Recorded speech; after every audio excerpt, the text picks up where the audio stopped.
Have you ever felt this strange sensation? Everything around you seems fine. You have a job, relationships, even achievements others admire. But deep inside there is an indescribable emptiness? At night, when the noise of life no longer hides things, you realize your heart feels like a silent room missing light. That emptiness has no clear explanation. You only know it makes you restless, exhausted, wondering, what am I still missing? In Buddhism, that emptiness is not your enemy. It is the soul's message. A door that leads you back, teaches you how to look again, let go, and heal. And once you understand those lessons, you'll find that the emptiness inside is actually the space where light can flood in. Root causes of emptiness. Usually they do not lie in the fact that you are not enough, but in how you have been learning to fill it. We are taught that happiness is an infinite addition. Add work, add fame, add relationships, add new things. But the more you add, the more the heart leaks, like drinking seawater. The salt on your tongue tricks you into thinking you are quenching thirst while your body dehydrates faster. The feeling of lacking grows in the day. You live in the applause of others. By night, you get lost in the room without your own voice. Many people say, I am okay, but are actually operating under three exhausting illusions. The illusion of control. You try to grip schedules, outcomes, other people's feelings, like holding a rope that is slipping. Your hand burning, yet you think, just a little more effort. The illusion of comparison. You compare the messy interior of your life with the decorated facade of others. Open your phone to see lives illuminated by algorithms and conclude, I am inferior. And every scroll down erodes your self-esteem. The illusion of identification. You mistake, I am my job. I am the one my partner picks. I am the number on my paycheck. So that when one piece falters, the whole self trembles. Even deeper is the mismatch between values and goals. Goals are loud, with deadlines, KPIs, immediate applause. Values are quiet, like underground water. No one applauds a slow dinner with family or 10 minutes spent just breathing. So you optimize for the noise, sacrifice the quiet, and call that busy. Busy becomes a luxury analgesic covering nameless pain, an old sadness, a crack in self-worth from childhood, a time when you were abandoned, a failure that never got a proper lament. And as every anesthetic, when it wears off, pain returns even deeper. Some use perfectionism as armor. Everything must be flawless, but that armor is heavy and cold, blocking the warm embrace of connection. Some measure worth only by utility. If you do not create market value, you feel meaningless. While the human heart needs things that cannot be priced. Presence, aimless conversation, watching a sunrise together. Do not forget the body. When you sleep too little, breathe shallowly, eat in a hurry, the brain learns to live by reflex, not awareness, then calls numbness peace.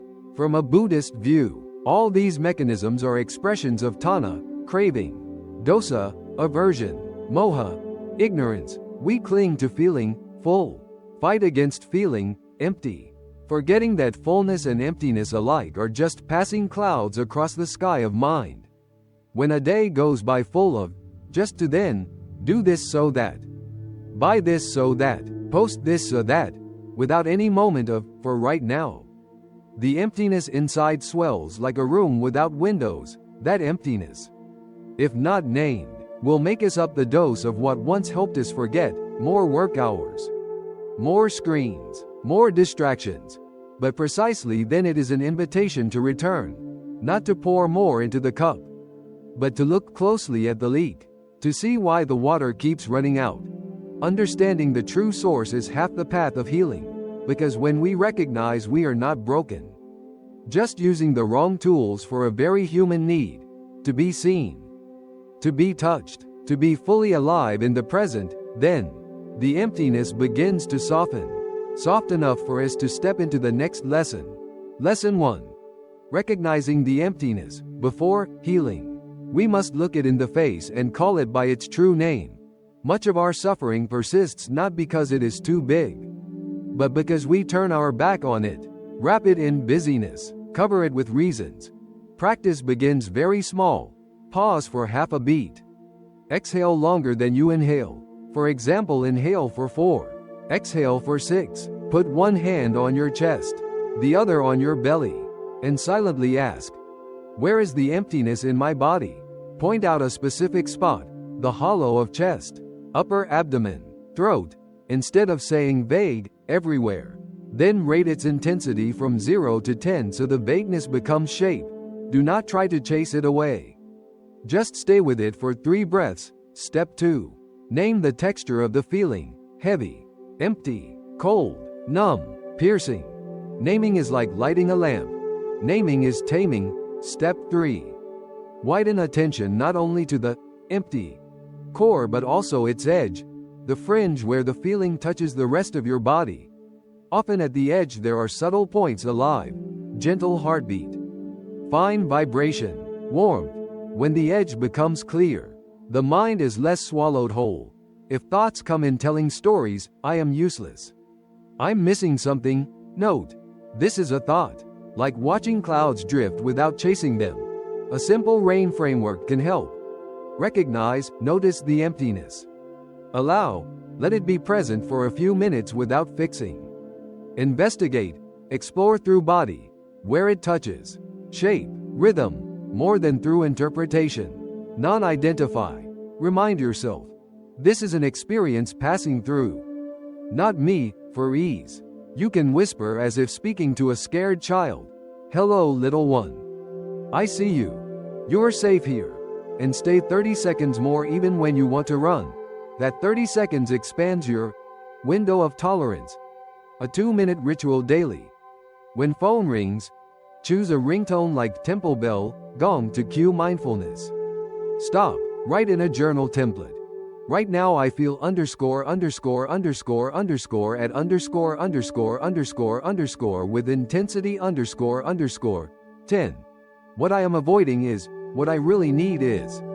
Write just one line then close the journal. You do not have to solve anything then, at night. Try listening for a bell, real or imagined. Pay attention not only to the echo but also the silence between 2 chimes. Emptiness is like that silence. Not a hole to be filled, but the space where life can sound, when you recognize it correctly. Emptiness shifts role from monster to message, and that message often speaks softly. Slow down, be here, be fully present.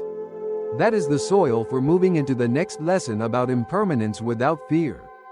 Lesson 2. Impermanence begins on a cold morning when the teacher told the young monks to gather colored sandbags out in the tiled courtyard and together draw a huge mandala right in the middle of the temple's porch. For 3 days, they sat close, hands shaping sand into concentric circles, flower petals, winding rivers. Each grain of sand glittered under thin sunlight like drops of time. The youngest monk was so absorbed he forgot lunch, molding every border as if trying to keep his heartbeat from cracking. Evening came. Mountain wind blew hard. He covered the edges of the painting with his robe, afraid even a single grain would drift away. On the 4th morning, sky was clear and still. No wind. The mandala stood full like a moon laid upon earth. The teacher called everyone, holding a small bamboo broom. No one understood what he meant to do. Without warning, the teacher placed the broom's tip on the edge of the painting and slowly drew a line. The flower petals they had made dissolved. The circles broke into swirls. Yellow swallowed green. Red blended into white, all flowing toward one small point like a well's mouth. The youngest monk ran forward, eyes wide, voice choked like he swallowed rain. Why erase? He asked. When we spent 3 days making it, why let it vanish as if it never was? The teacher did not answer immediately, just swept again and again, until the painting was nothing but a fine cloud of colors. Then he bent down, gathered the sand in his palms, walked to the stream behind the garden, and let it fall. The water rippled, carrying away tiny shimmering streaks, like the sky has just scattered a rain of broken stars. Then softly he asked, "Do you see what the water is telling?" The young monk was quiet, heart pounding like a drum. The teacher said, "We are not erasing the painting. We are just returning it to a place where it can continue to become other things." These grains of sand were once stone on a mountain, then dust on the road. Today they are mandala. Tomorrow they might be part of a field or the surface of a river. What you call loss is only one moment in transformation. When you try to hold a shape forever, your fear of losing will grow inside you and turn the normal emptiness of life into an abyss. When you see that everything is in flux, you will place your hand more lightly, and emptiness softens. It no longer demands to be filled at once. It becomes the space for life to keep flowing. That night, the young monk sat alone by the porch, watching one Bodhi tree leaf fall. At midday the leaf was green. Now it has turned yellow and fallen onto the warm tile. He remembered the sand painting and understood that his sadness was not wrong. Just that if he held tight to it and called it forever, he would become stone in place. He placed his hand on his chest, heard clearly the beating heart, not to drive away the sadness but to feel its changing rhythm. A gentle breeze passed. He recognized that morning smelled of dew, afternoon of wood smoke, evening of damp earth, and that very change made today be today. The next morning, a farmer in the valley walking his water buffalo passed by and joked with the monks. "Where is that beautiful painting?" The monk smiled, pointed to the stream, said that it is flowing to the farmer's field. The farmer laughed loudly, saying thanks to it, the rice will be heavier this season. That simple remark felt like sealing the lesson. Impermanence does not erase meaning. It places meaning properly. When you know that things will change, you stop postponing life. You say thanks when the meal is still warm. You call someone you love when the longing is first seen. You end a workday when the sun has set because you understand your strength also has seasons. You dare let go of a relationship that is no longer safe because you know the heart was born to live, not to endure. You dare begin something new with trembling hands because everything begins with awkward lines. And when the emptiness feeling comes back, as it surely will with the rhythms of sky and earth, remember that it is impermanent too. It comes to tell you something in you wants to transform shape. You listen and adjust your direction, like the teacher placing the broom again and drawing a new line to return the painting to the stream. Impermanence thus is not a philosophy for arguing but a tender map guiding you through wide and narrow passages of life. Seeing impermanence, you stop thirsting for permanence that no hand ever holds, and you learn to love deeply a moment that is breathing. Because only in that breathing does emptiness become sky, and the sky is always enough for light to come through. Lesson 3: Letting go of the illusion of control begins on a windy afternoon when the teacher brings a spool of string and a paper kite to the hill behind the temple. The sky is so blue one almost thinks one can hear it calling. The clouds chase each other like schools of silver fish. Dry grass rustles underfoot, and there is the scent of hot earth left over from midday. The teacher hands the spool of string to the young monk, smiles, and tells him to let the kite fly high and keep it steady. The boy inhales deeply as if he were an athlete about to compete, and charges at the wind. He pulls the string tight, grips it hard, constantly changes direction. Each time the kite dips it is like a struggle. Each tug harder than the last. His face tight, eyes squinting because of the sun, and the result is that the kite plunges into the grass, then whips toward the edge of the hill like a terrified bird. The teacher stays still, watching him struggle for a long time, then finally comes forward. His old hand lifts lightly, as if to touch a note of music. The teacher does not yank, does not pull, but lets out half a rhythm, then takes a little in, and lets the wind lift, so the line relaxes like a nerve, and begins to breathe. The kite finds its angle within the air currents, no longer flailing like a boat tossed by waves but rising gently, sometimes dipping to catch a new gust, then climbing again like a leaf warmed by water. The young monk is surprised, asks why the teacher did not hold it tight to prevent it from falling. The teacher smiles and says the wind is not the enemy, it is the water through which the kite is swimming. Gripping tightly is a way of not letting the wind do the work of wind. If you insist on controlling every vibration of the string, you dethrone the sky and force yourself to take over the sky's work. But when you give the string room to breathe, you cooperate with something greater, and thus the kite lives its life properly. Going down the hill, they stop at a stream. The teacher scoops water in 2 cupped hands. One hand clenches to keep the water. Water overflows through the fingers. The other opens just enough, becomes a little bowl. The surface of the water lies still in that palm as if a bird resting. The teacher asks, "How do you want to carry water?" The young monk remains silent, watches the last drops fall onto the stones. Then he understands the feeling of recent days. The more he holds, the more he loses, the tighter he pulls. The more he rips, the more rigid his definitions, the more exhausted he becomes. That night the young monk thinks of a relationship he has been trying to hold so tightly for fear of loss. He sees himself like someone tying a string to a butterfly so it will not fly away, and then complaining the butterfly is no longer beautiful. In his work, he realizes he has forced immediate results, so much so that even wise actions have been twisted into panicked reflexes. A few days later, the teacher gives him the task of repairing a bamboo fence that the wind had flattened. The boy intends to hammer in more iron stakes, tie ropes extra tight so it won't sway. But the teacher says, "Observe the bamboo. Bamboo stands only because it knows how to bend. The stronger the wind, the more it bends to relieve force. When the wind passes, it straightens again. If you force bamboo rigid like steel, even a modest wind will snap the whole row. But a fence that knows how to flex will survive storms." The boy sits, ties rope loosely at the joints of bamboo so they have room to move, makes loops that allow the stalks to twist a little without uprooting. The job takes longer, but by evening the fence gives a pleasant creaking sound, not the frightening cracking of something about to break. The lesson becomes clear. What we call control is just a story we tell ourselves to be less afraid. But real life is more like a stream or a wind. We can choose direction, choose our steps, choose the words about to leave our lips, but we do not own the result the instant we want it.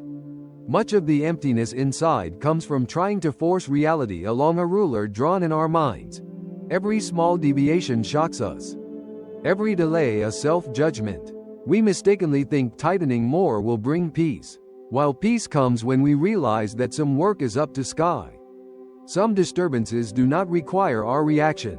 Some people only need our kind presence, not a rescue plan. Letting go does not mean neglect. Letting go means returning things beyond reach to wind and water. Freeing our hands to tend what we can fully tend.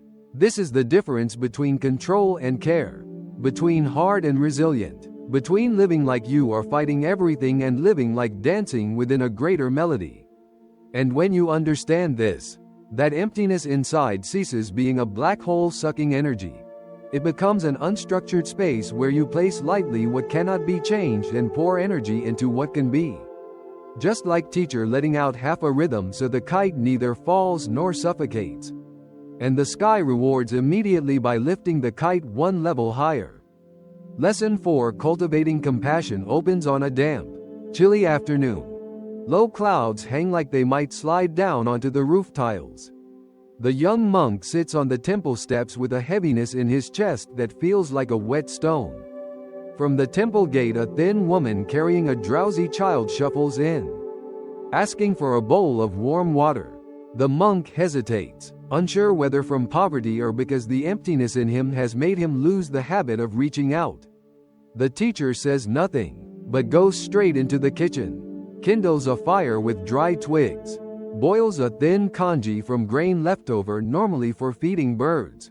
The smell of rice mixed with smoke spreads across the porch. The monk stands up by instinct, takes a ladle, stirs, listening to the bubbling congee like a steady breath.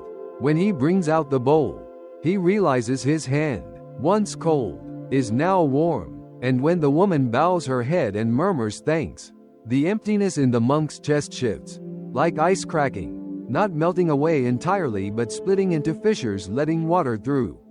The child wakes, sees the steaming bowl of kanji and smiles with eyes like 2 grains of rice.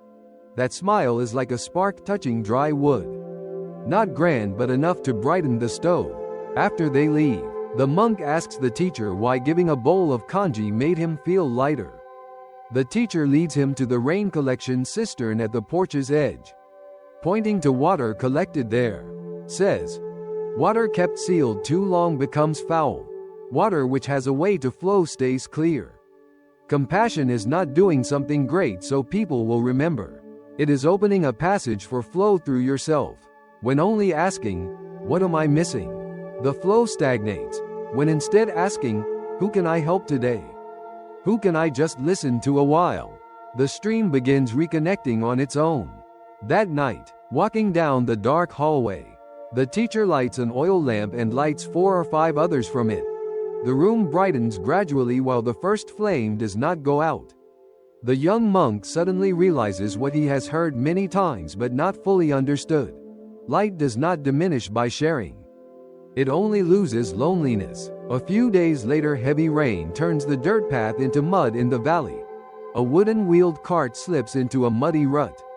The old farmer struggles to pull it out. The young monk, originally wanting to avoid the gloom, remembers the kanji, steps into the mud to help push, mud splattering on his robe and the cold wind biting his neck.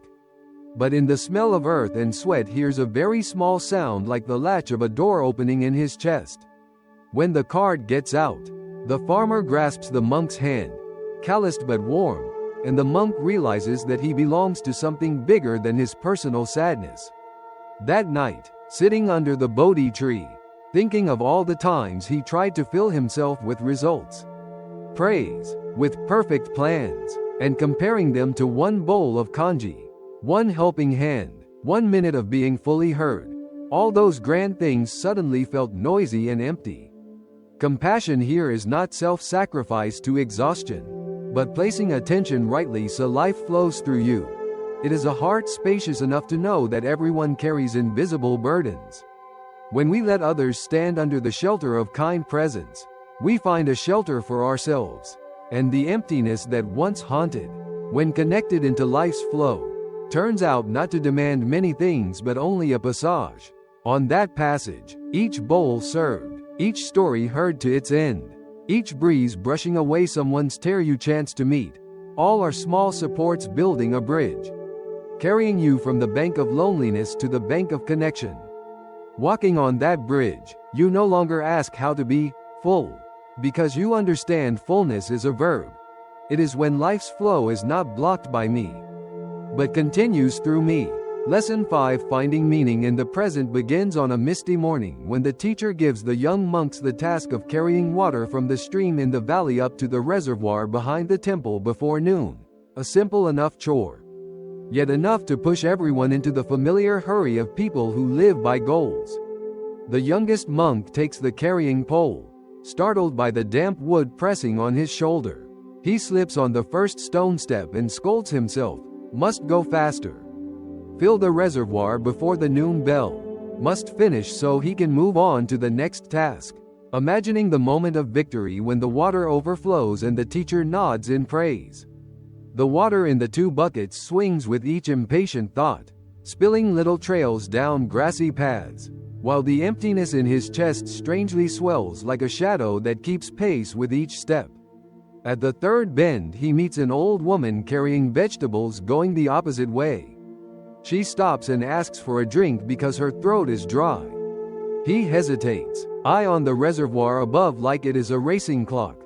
But then she coughs and the wrinkles around her mouth close like a flower that lacks water.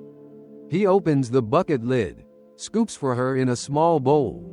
The old woman drinks, returns the bowl, saying the stream's water this morning is as sweet as a child's laughter. That simple remark slows him, and for the first time that morning he hears clearly water splashing into the bowl, a sound so small that if his mind were still chaotic he would never hear it. As he resumes up the slope, he notices the moss smell on the stone steps different from the damp earth at the bend. Sunlight pushing through the bamboo grove reveals floating dust as golden motes. The rope tied around the bucket's mouth. though rough, is doing its gentle, honest job without praise. He still walks, still carries water to the reservoir. Nothing new to show off. But each step suddenly has depth like a well, into which he pours all his attention. The first time he tilts the bucket into the reservoir, he sees the water ripple in concentric circles, then still. It feels like inside him there is a pond calming after many days of wind. At noon the reservoir is not full as he had planned. He sits on the porch steps with the disquiet of someone young who has failed. The teacher comes and sits beside him, not asking why the reservoir is not full but points to the wet grass along the path, saying surely some small plants have drunk water today. Surely some cracked lips have cooled. Perhaps even a puppy by the stream has lapped a few remaining drops off the stones. The teacher explains that meaning is not tucked away at the end of the to-do list. Not in the applause when a job is done. It is in the way we step. Lift a bucket. Offer a bowl of water just at the right moment. Offer a look without judgment on a tired face. That afternoon, teacher leads the young monk to the back garden, where a small lemon tree is budding. Teacher says, "Every day you water this tree and then report you have watered. I will rejoice. But if each day you also pause to notice whether the bud has grown rounder, whether the new leaf is less thin, whether the soil around the base has dried at the edge, then the lemon tree is not only watered but alive with you. And in that moment, you are alive with it." The monk watches a tiny ant dragging a small wing across a root, staggering yet persistent, and suddenly understands that all along he has lived like someone always running forward, always asking, what comes next, while the present was abandoned like a neglected stop along the way. Night falls, temple bells ring and fade into the air, and he realizes the thing everyone hears since childhood but few believe. The only moment life truly touches us is the present moment. Not when we complete, not when we achieve, not tomorrow when things are better, but right now when your foot presses a stone step, your shoulder feels the weight of the pole, your mouth tastes water. Over the next days, he still carries water, still sweeps the courtyard, still splits wood. Nothing new or bragging worthy. But in each task he finds a thin thread that leads him out of emptiness. A falling leaf perfectly timed. A neat broom stroke. Smell of wood smoke blending with scent of rice. The face of someone lighting up when fully heard. And he understands that when we are willing to live fully what is happening, the emptiness inside does not need to be filled with flashy things. It quietly turns into the space where life unfolds with all its flavor and rhythm. And we stop running away from ourselves. Meaning, therefore, is not an object to own. It is a way of being present, and when the mind knows presence, the path from the stream to the temple, even when steep, becomes a place to live, not just a distance to cover to catch up to noon. Lesson 6. Contentment and the lake in the heart begins one sweltering midday when the sun pours down on the tile courtyard like hot mirror pieces, and the crickets from the bamboo edge outside chirp like tiny needles piercing the air. The young monk returns from carrying water, muttering that lunch of just plain rice with sesame salt is really sad. Wishing there were something salty or a bowl of fish soup. Maybe then life would taste less bland. The teacher hears but says nothing blameful. Goes into the kitchen, takes a small pinch of salt, drops it into a ceramic bowl, fills the bowl with well water, tells the young monk to taste. The salty flavor makes his tongue cramp. The monk grimaces. The teacher then takes the same amount of salt, carries it to the reservoir behind the temple, drops it in, stirs lightly, scoops a ladle for the monk to drink. The water is cool, soothing, and the scent of sun on his hand seems to soften.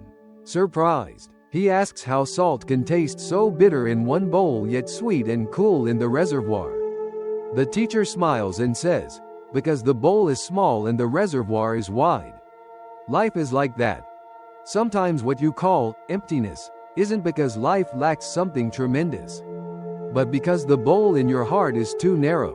Just one grain of salt of lack or failure can be enough to fill your taste. The task of the practitioner is not to gather all the salt from life. Salt will always be there, but to make the heart wide enough so the salt no longer determines the flavor of your day. They eat lunch very quietly. Rice is still plain rice. Sesame salt still sesame salt. But when he picks up a handful of boiled greens, the young monk suddenly notices the smoke from the kitchen mingled with the scent of kaffir lime leaf lingering on the knife. And hears someone in the kitchen laughing softly. The ordinary details, long familiar, become present as if for the first time, like a painting hung long ago that you never paused to study. In the afternoon, the teacher takes him down into the valley, where a farmer is tying back the trellis for gourds. The man recounts a bad harvest last year, so bad that the whole family survived only on thin porridge. Yet each morning they still sowed the handful of seeds they had left, hands trembling from fear of having none, but their hearts steady. The farmer says, "If you look only at the pot of rice, you see despair. But if you look at each young sprout rising from the earth, you see something warming, like hearing a child learning to speak. It may not help your wallet, but it saves a morning from collapsing." The young monk listens, and suddenly realizes there are small sprouts like this every day in the temple.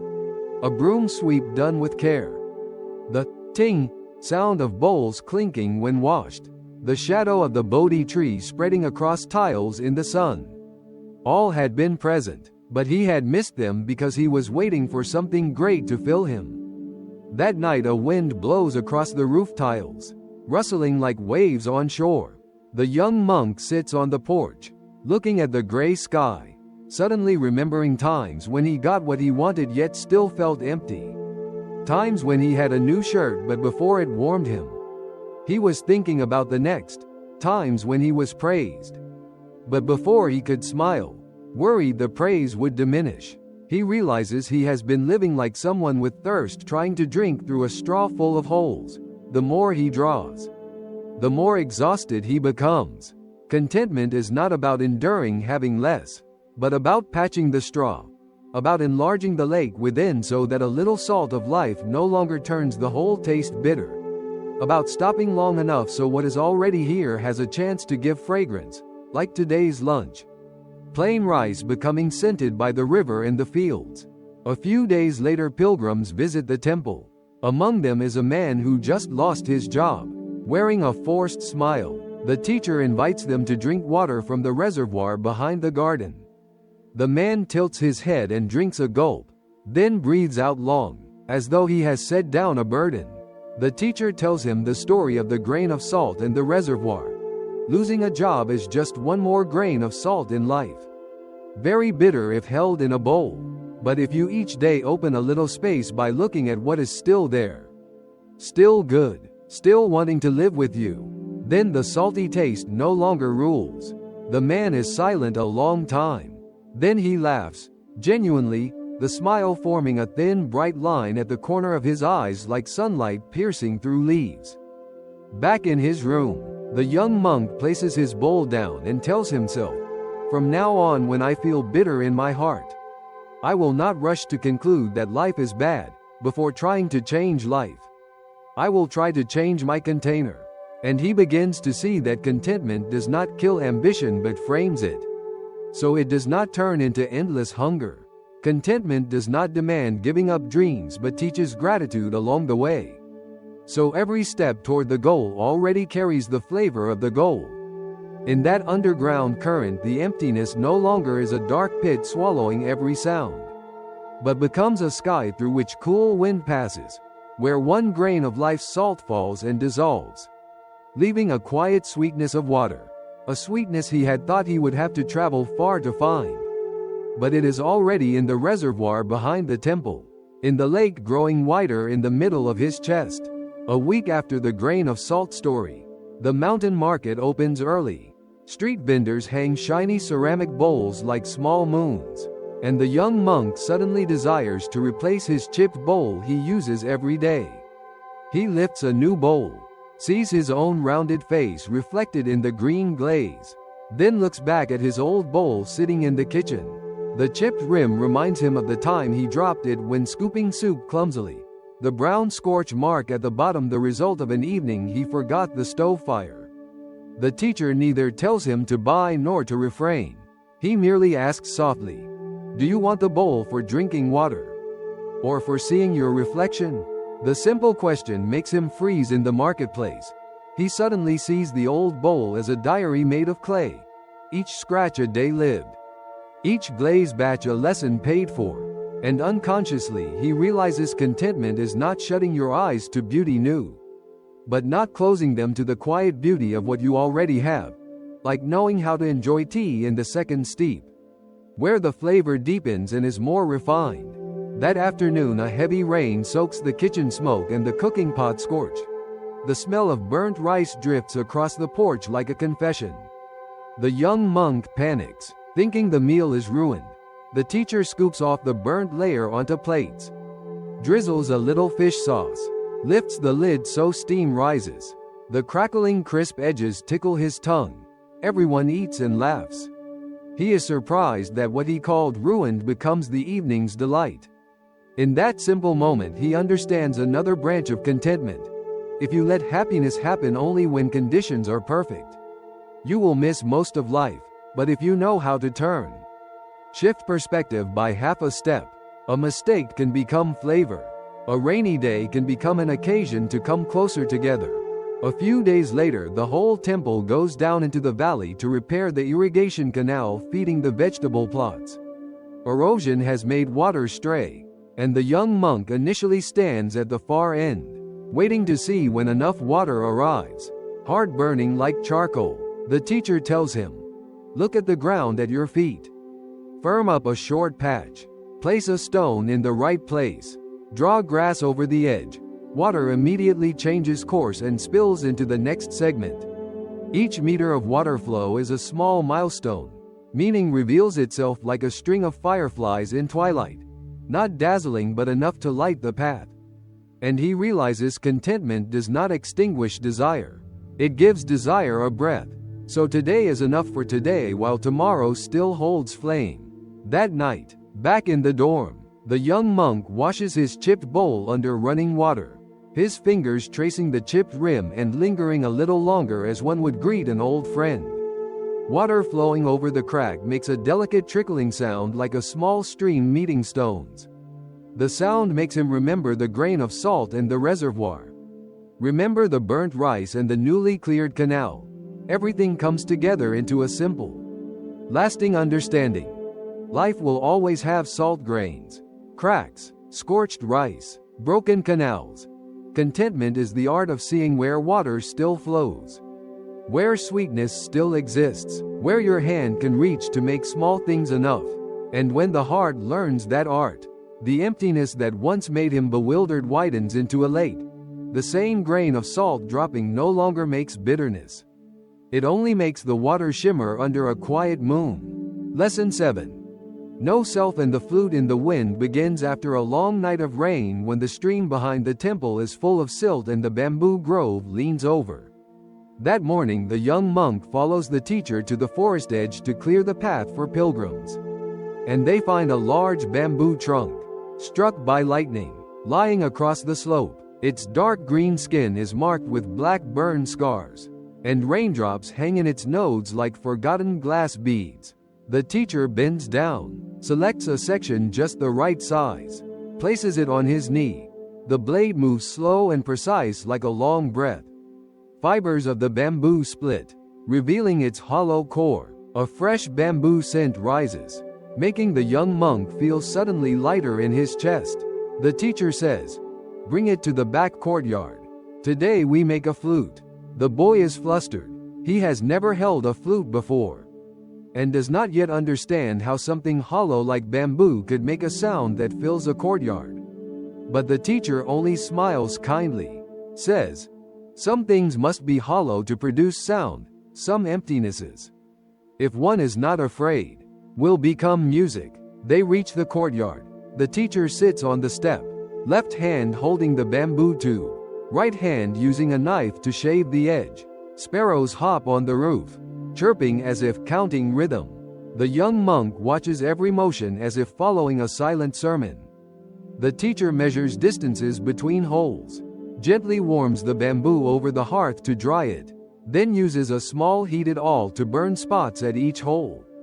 Thin fragrant smoke rises. Inside appear brown rings like wood grain of time. The disciple asks why it must be pierced so.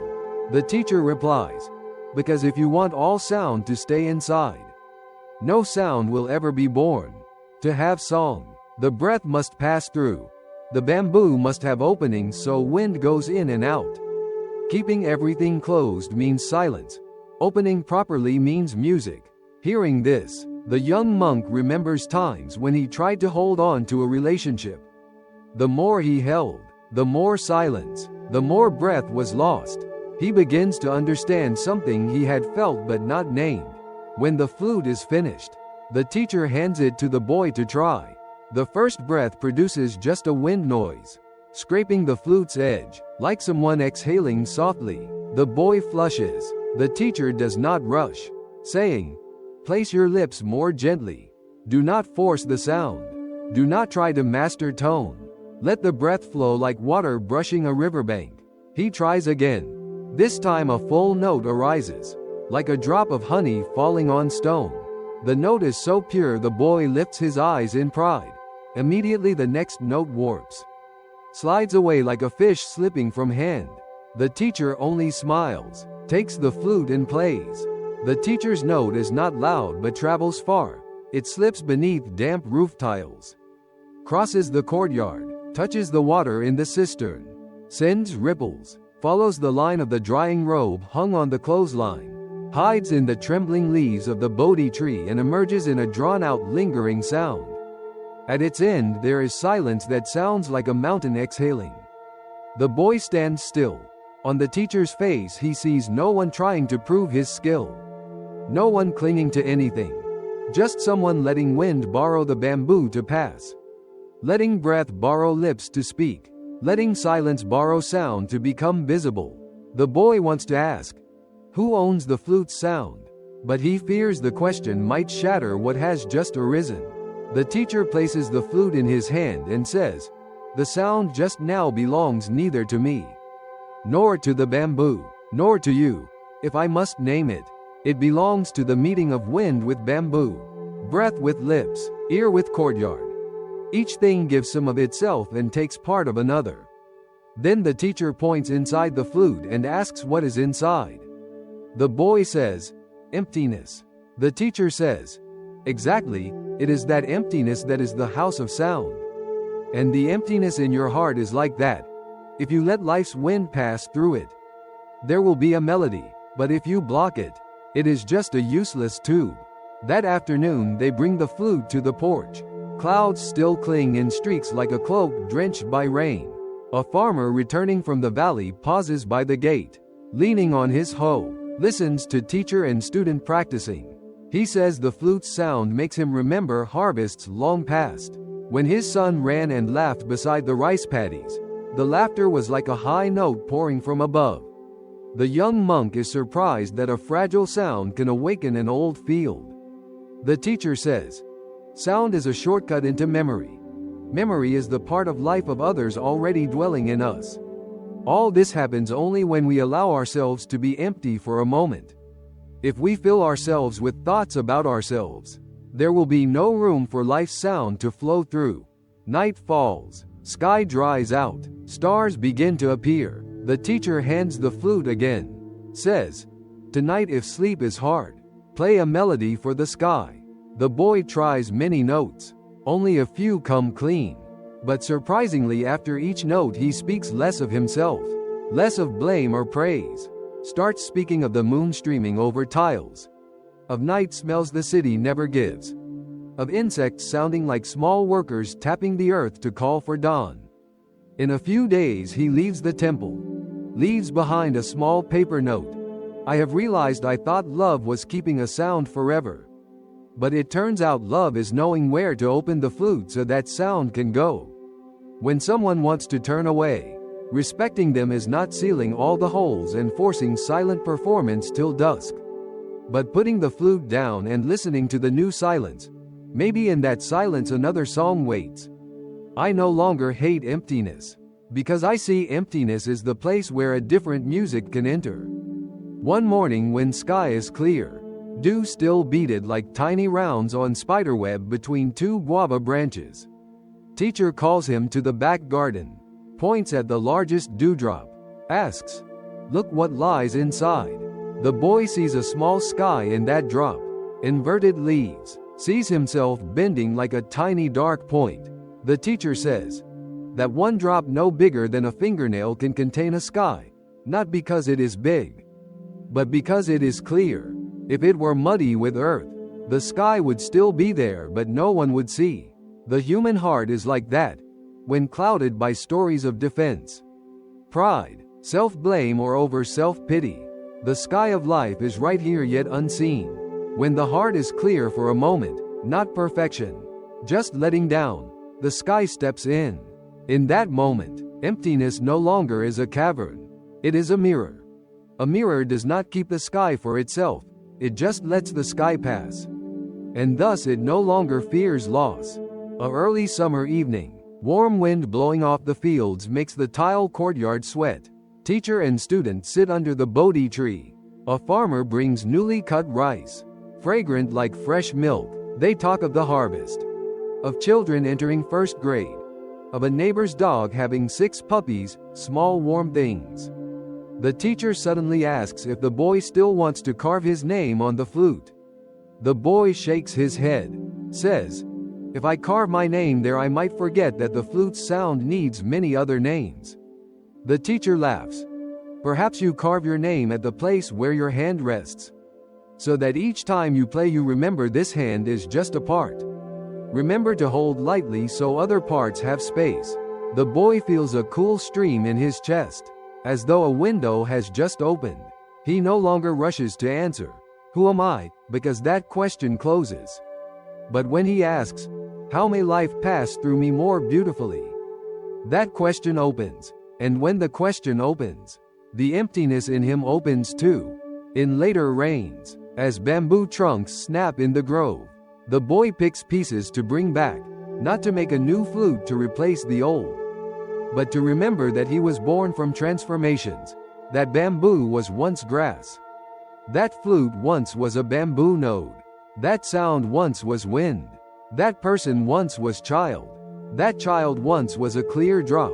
All things pass through one another, lean upon one another to become. The boy sets the flute on the porch as one sets a mirror. Whenever he feels dry or empty, he brings flute to his lips, blows a short phrase, not to master a song, but to affirm he has not closed the door, that inside there is still a path for what is not self. And because there is a path, he knows himself bigger than all stories about himself. When he looks back over the way, he is surprised to see emptiness has not disappeared but changed duties. Before it stood guard at the gate demanding proof and achievement. Now it is gatekeeper opening the door, letting wind, letting sound, letting others pass. And when door is open, light comes in as if needing no invitation. Thus no self is not the extinguishing of the self, not living blandly among people. It is the art of placing the self rightly so that we-ness blooms. It is the ability, seeing a flute, to know that the sound does not belong to any single part.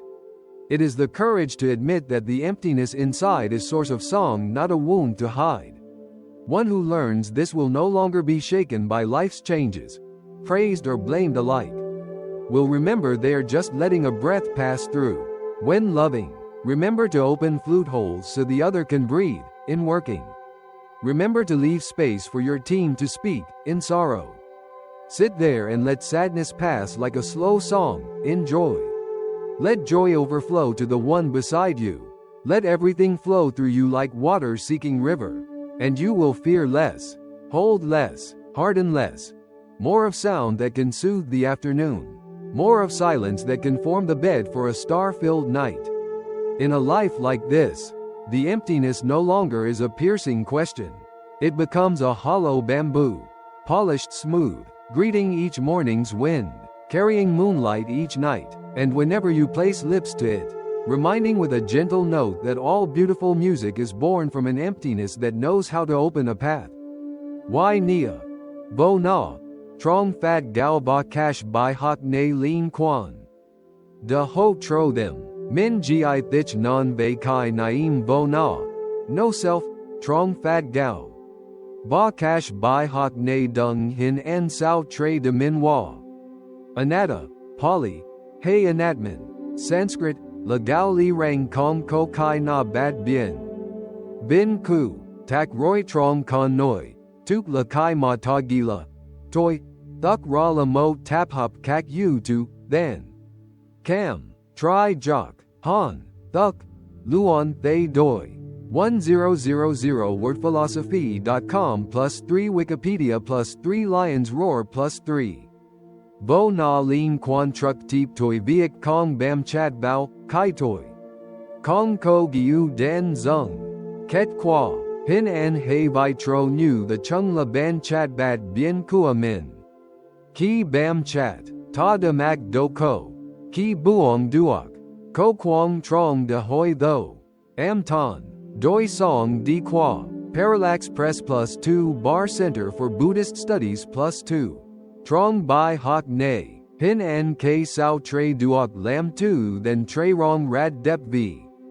Tre Rong La Biu Tuong Kua Kai Trong Ben Trong, Noi Trong. No Ko The Veng Lin Am Ton, Noi Day. I Am Lang. Viet Lam Sao Bang Cash Duck Lo. Cho Hoi Tho Di Qua. De Tieng Beng Lin Rad Ni Nong Min Wa Rang Kai. Toi. Can ko nung quang trong de doi va nung am ton kak, kua noi kak. Kua thin nien, kua qua ku, kua cam suk. Ko the divao. Tuk la kong phi ta la trung tam dui nyat ma ta la mo fan kua su gap go juan yu tu. No biak buong bot bam giu. Chap chat, dat kai, toi, dung cho. Noi hok moi cam nyan duok y nia sao hun. M Neok. Ki Yuk, Dong Cam, I am Lang Nu Mo Fan Kong Kame Fan Jia Tri. Lesson 8. Interbeing and the net between shores of people begins on a morning scented with new sun mixed with dry straw when the teacher leads the young monk down to the riverbank to help villagers mend torn fishing nets after the high waters. The river had sighed through the night, the water recedes, leaving banks mottled with silt patches. Wet net pieces lie heavy like crumpled maps. Light wraps around the water in shimmering silk bands. On the bank, an old widow sits with her knees drawn in beside a pile of nylon cords. Her hands are wrinkled but nimble, after she finishes each knot. A square appears in the mesh. She looks at the monk, smiles as if she has known him forever, and says, "Sit here.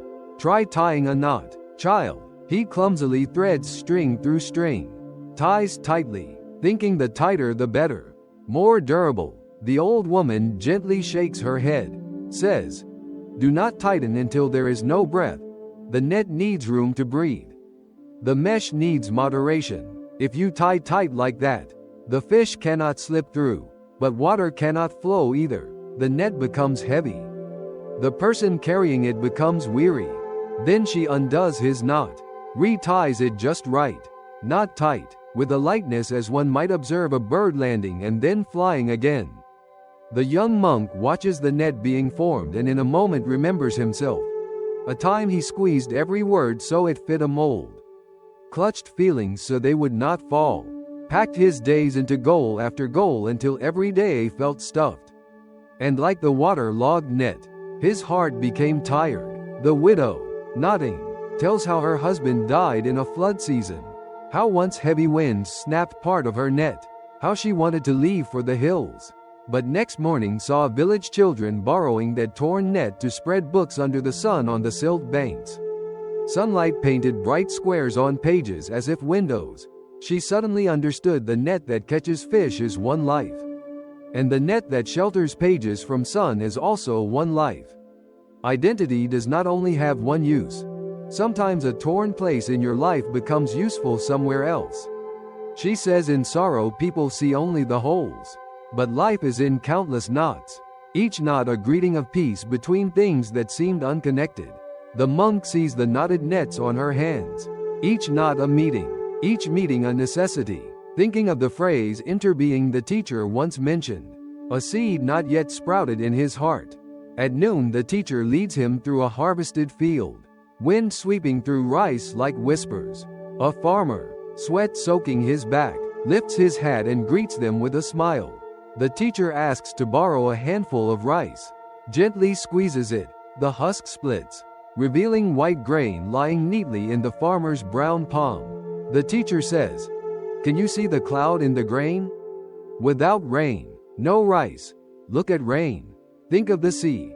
If there were no sea evaporating, no clouds, without warmth, no water rising, seeing sun. See the earth, without earth turning, no seasons. Looking at earth, see human hands, without people planting, weeding, harvesting, milling, pounding. How would grain reach your bowl?" The teacher laughs and says, "One bowl of rice is a meeting. One note of music is a meeting of wind and bamboo. A child is a meeting of people and many causes. We call the bowl, mine. The note, mine. The child, mine. And when something goes wrong, we feel empty as though a part of ourself has been taken. But the mine was always woven from innumerable strands of the world. When you see those strands, the emptiness changes meaning. It is no longer a black hole demanding all, but the space between strands, where each supports each other, like the net that needs air between squares so it can stretch and hold water." In the afternoon the red sky lingers like coals. Together with villagers, the monk pulls at the net to test it. The squares glow when the sun hits them. The net follows the hands. The breath of several lives. He notices the pain in the shoulders of a young man just returned from service. The effort of a girl whose mother is ill. The cautiousness of a man who nearly lost balance one night. All feed into the rhythm of pulling together. And though the net captures fewer fish than hoped, a child's shirt floats down from upstream. The farmer lifts it, shakes off water, hangs it on a bamboo stake, saying, "Someone must have lost this, it will be found." An hour later a couple arrives, guiding a small child, hurried, and they recognize the shirt. They take it back as though reclaiming a sign small enough to steady the heart. The mother looks at the net, says, "I do not only thank my home, but I thank this meeting today between water and net and hands of people. So a child tonight will sleep in a dry shirt." The monk watches the mother's shoulders relax in relief, and realizes some days the net's catch is nothing compared to the feeling that he is inside a web of interdependence. That he is not a lonely self but a mesh eye, small but necessary. And when he sees himself as a mesh eye, he stops expecting life to be his own private feast. He begins to ask, "Today, is my mesh eye torn somewhere? Does it need mending so I too can help someone not drift away?" Night falls. The teacher and monk walk back to the temple along a winding path clinging to the slope. Wild flowers scent the dark. House windows along the hills glow like low stars. The teacher tells of a student long ago who insisted on finding his self like someone hunting for a lost stone. Digging all plots trying to find it, seeing only soil under his nails and sun rising and setting faster and faster. Until one day he was asked to help run the village fair, unsure what of himself he could show. He took the job of hanging lamps and connecting wire. Each time a string was tied another lamp lit. Laughter rang from one corner of the fair. He looked into the light as though into a small pond, saw faces passing by, and suddenly understood what the teacher had said. The self is not a single block one can grip, but the knots, the moments we show up in the meetings of people, the way we tie a cord at the right time. When he stopped trying to pull a tent too large just for himself, he found himself standing in a gathering under many shelters. Unexpectedly the emptiness in him turned into sky above, wide and cool. The monk listens, thinking of times he felt lonely in a crowd, maybe not because the crowd did not care, but because he was there like a shore without stakes to tie nets. He brought many desires of receiving, but few cords to connect. This morning the widow taught not tying. The river taught that water must flow or the net is heavy. Tonight the teacher's story taught that some truths only seen when our hands are busy tying nets for others. If hands are only busy clutching self, strings will slip, lamps go dark. The next morning the temple cooks rice early for a group of pilgrims. In the kitchen, the monk carries water, measures rice, and suddenly thinks of the cloud in a grain, of the farmer's hand, of the children drying books under the old nets. The pot boils and fragrance spreads. He tastes a spoon, a sweetness thin but deep like the flute's note from the night before. Teacher comes in and says, "This smell is from many things together. If you taste only your own flavor, life will seem bland. If you taste from everything, you will feel enough." After the meal, teacher asks the young monk to greet guests at the gate, to pour tea and ask gently, "How are you?" He stands there like someone before a musical instrument just learning voice, each face passing as a note. There is an old woman whose hand shakes. Invite her near a window. A man whose eyes are red as if he left behind something heavy at home. Give warm tea. A girl unsure of finding herself again. Give her space for silence. The monk realizes how deep the question, "Are you well?" can be when it is asked by one who is tying a net knot rather than broadcasting for an answer. A morning like that passes. He does not feel tired. The emptiness in his chest feels like a stone in his shirt pocket suddenly lighter. He discovers that the stone need not be thrown away, but placed on the riverbank where water rinses, sun dries, and it becomes a rounded stone resting in the palm. In the afternoon clouds gather dark and wind shifts. At the riverbank voices call urgently.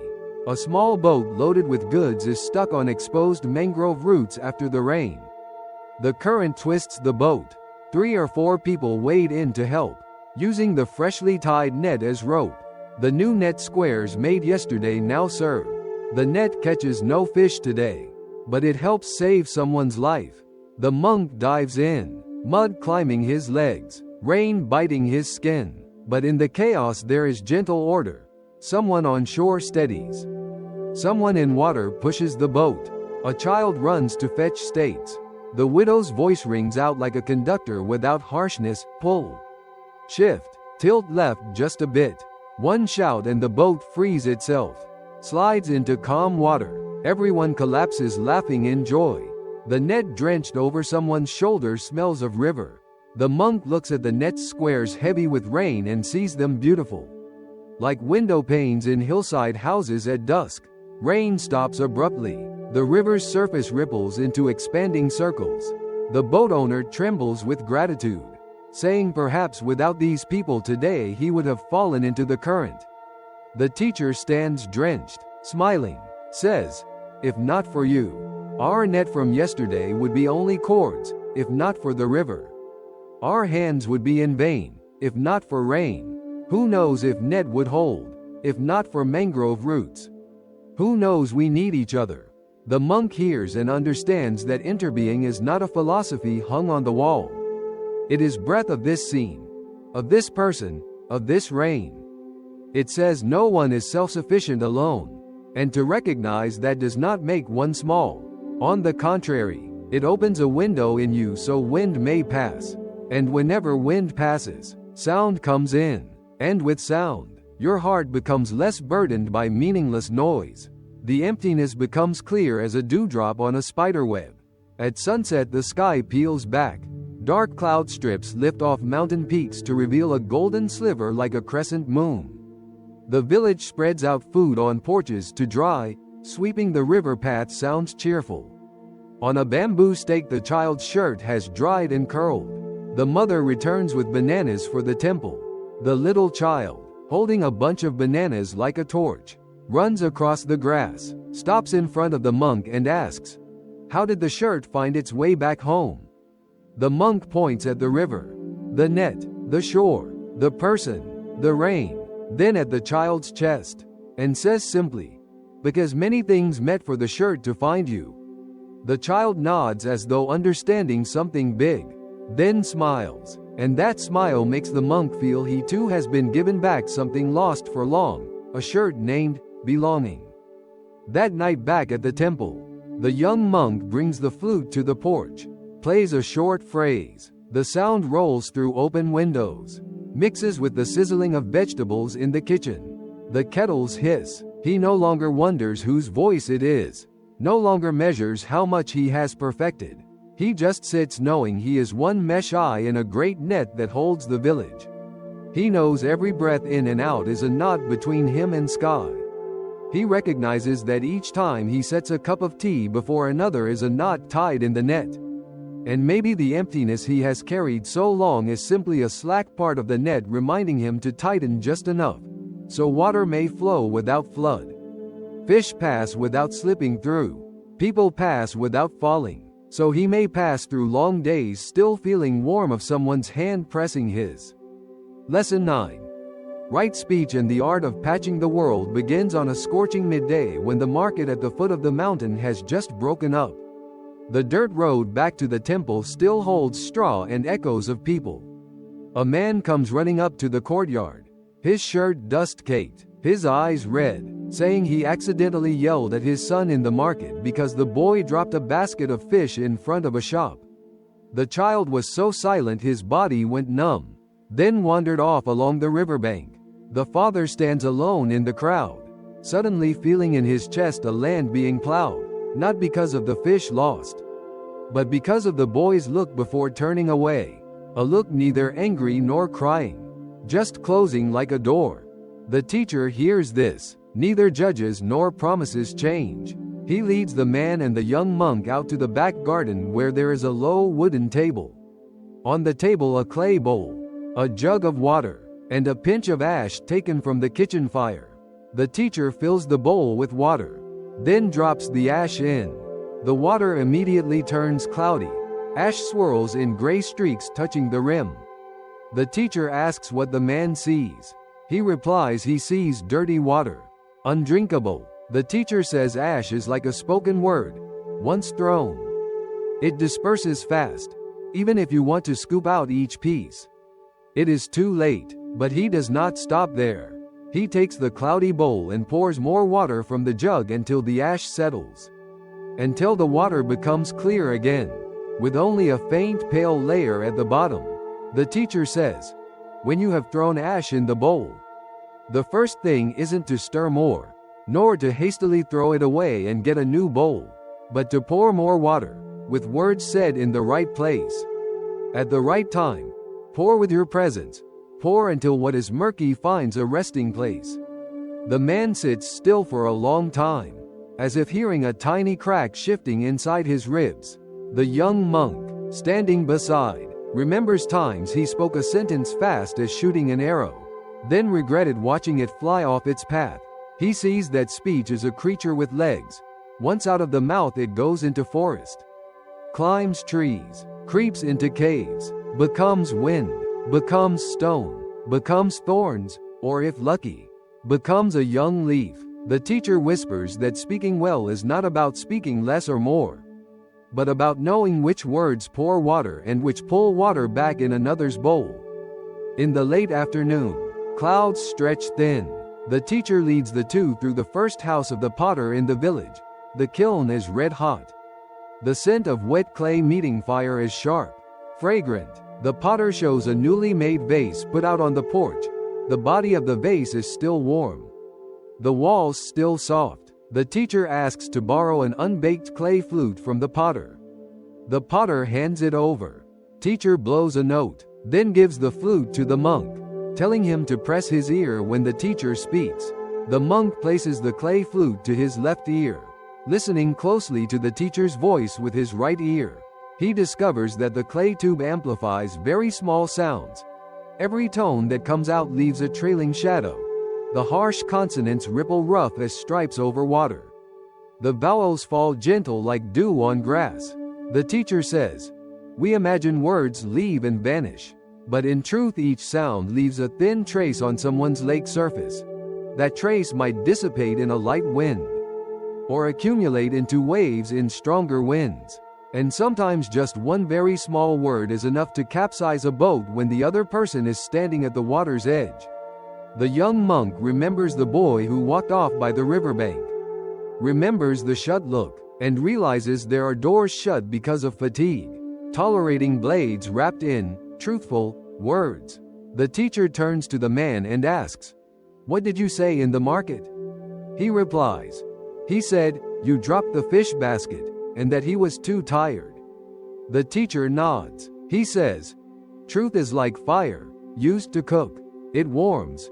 Thrown in someone's face, it burns." Right speech does not oppose truth, but asks a second question: how to speak, when, and for what purpose. If what you say is to vent anger, better be silent. If to humiliate, be silent. If to defend ego, be silent. But if it is to help the other stand more steady, to help both people understand better, to make things better, then speak. But speak in a tone that leaves space for the other to place a hand without feeling the path you walked stepping on them. Another evening, in the temple kitchen where bamboo shoot soup is boiling, the young helper clumsily spills water on the tile floor. The smell of bamboo mixes with smoke, stains his robe. The young monk, in another time, might have snapped out a reproach, but remembering the bowl of ash, he restrains the tongue, speaks gently. "Please wipe here. May I fetch extra water? Tomorrow maybe I'll place the basket lower so it's less in the way." His words pass through the kitchen like a warm cloth. The work continues. No one hunched, no one shrinking. That night when cleaning up the dishes, he hears in his mind the echo of his own voice and notices his heart feels less empty. As though someone placed a wooden bowl in his chest and poured into it the clean water he had been trying all day to pour into others' bowls.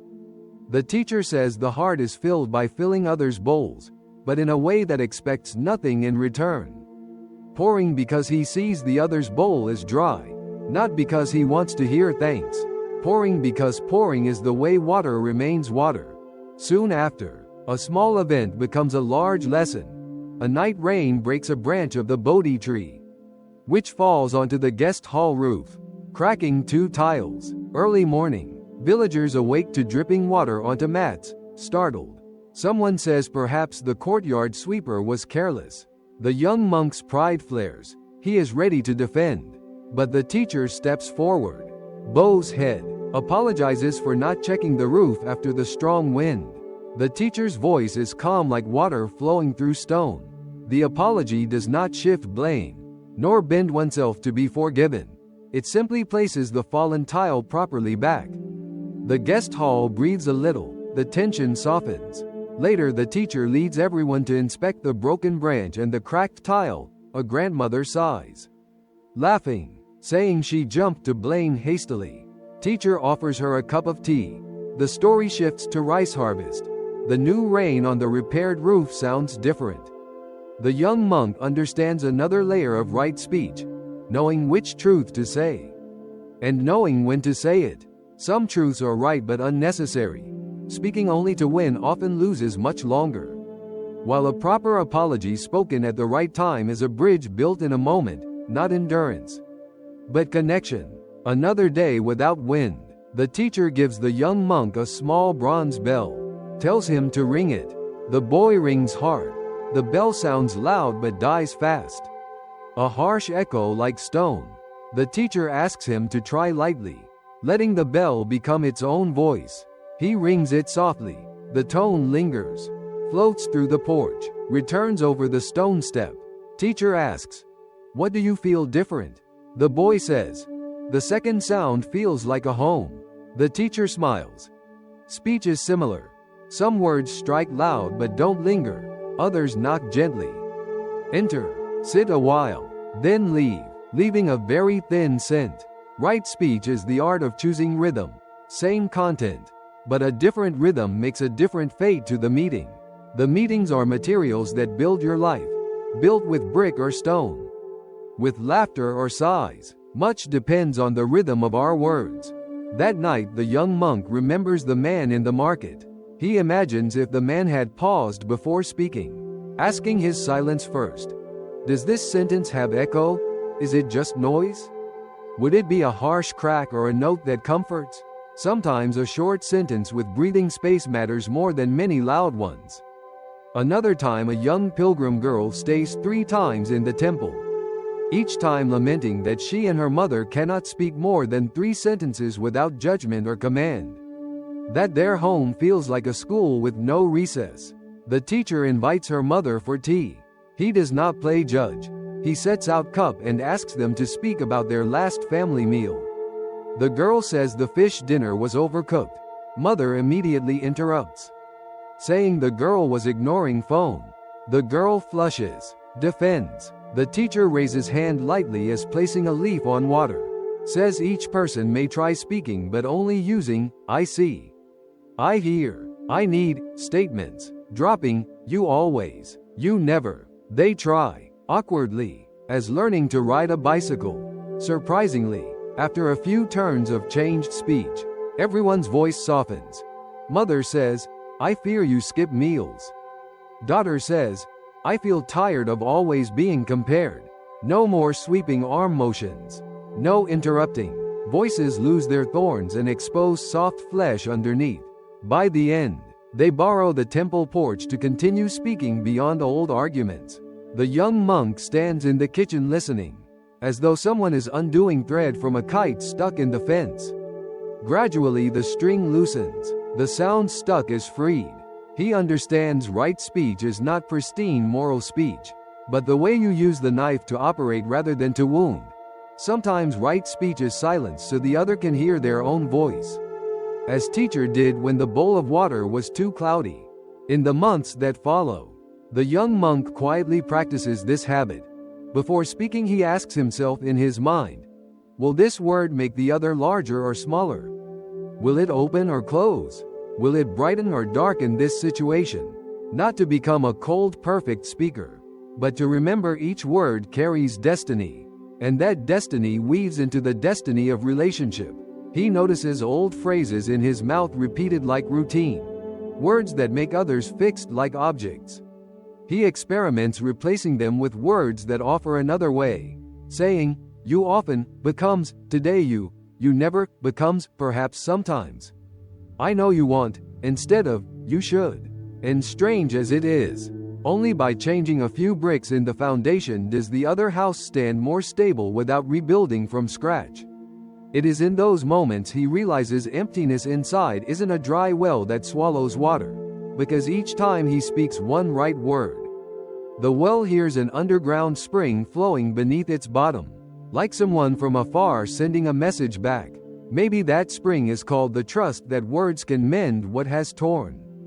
One night of full moon. The courtyard is bright as if someone sprinkled salt. The teacher gives him 2 spools of thread, one black, one white, and says, quickly recount the sentences you've heard in life that made you grow, and those that made you shrink. The boy recalls sentences like, you did very well today. You are tired, so rest. Thank you for trying, making his chest open like a shirt spreading under sun, and sentences like, you are worthless. Others did this better than you, which made him shrink like a wet shirt dripping. Teacher gives both spools to him and says, from tomorrow, carry them in your mouth. When speaking, choose the correct spool.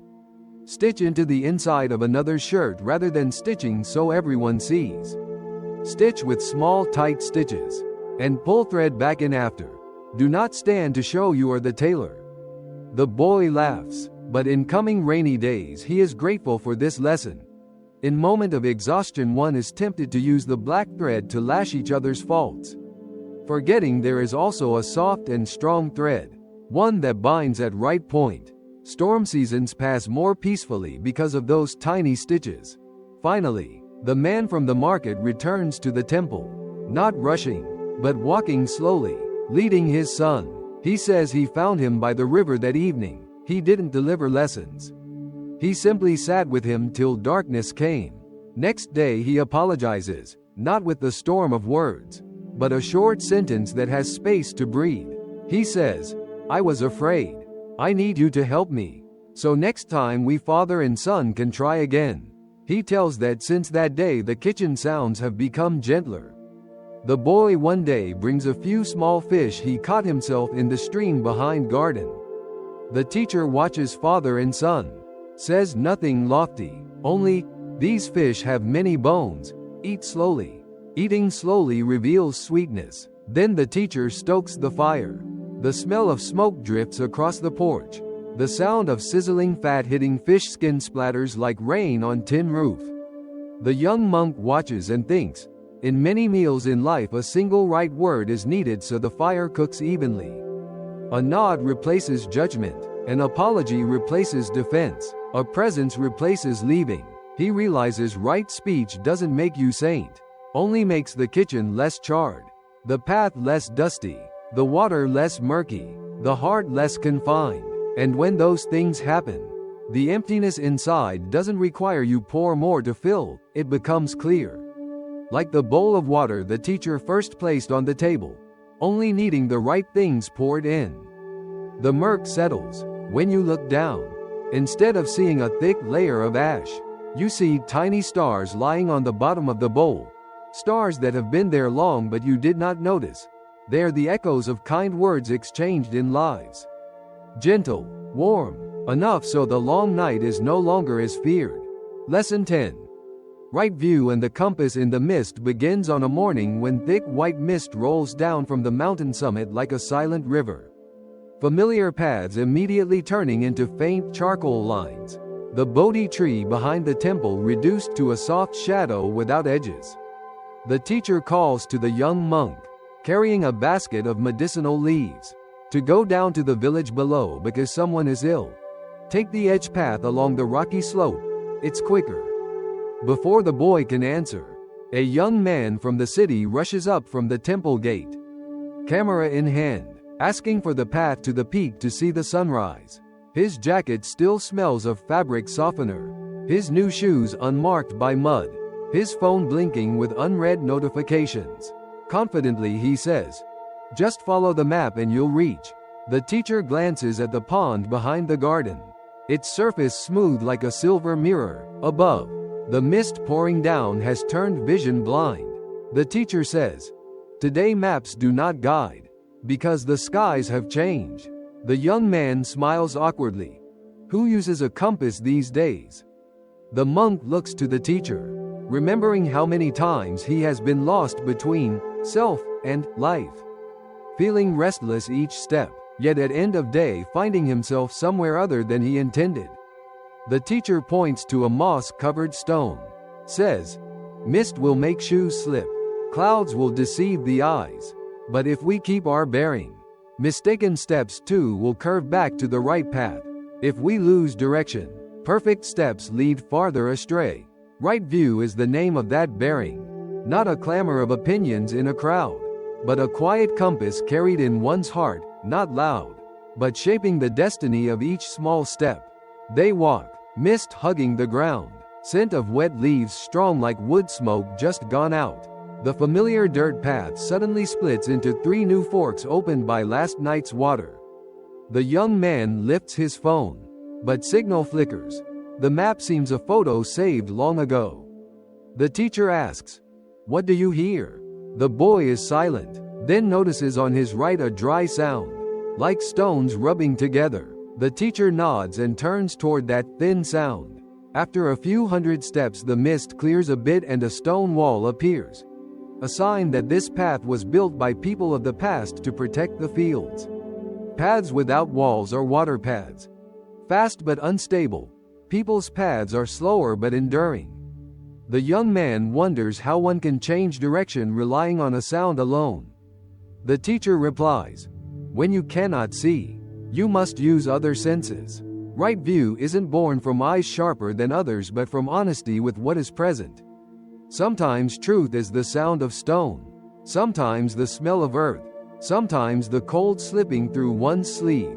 If you demand truth only as seen on a screen, you will keep being torn between the world alive and the world displayed, and in the end exhausted from living inside a photograph. They stop on a flat patch of ground. The teacher takes from the basket an old brass mirror, its surface clouded with age. He polishes it gently. Circles emerge on its face. It does not reflect brilliant light like a new mirror, but enough to see a beam of light slipping through the mist. The teacher asks, "What do you see?" The boy says, I don't see myself clearly, but I see that being more clearly than any direction on the map.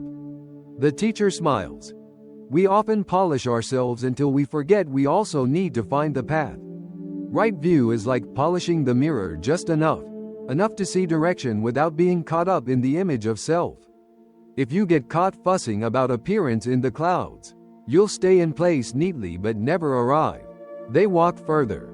Mist shifts like a creature with moods. Towards the bamboo grove there is the sound of wind stretched in a long ribbon. The teacher suggests a left turn. The young man protests, saying the map says straight ahead is the shortcut. The teacher does not argue. He picks up a dry twig and throws it ahead.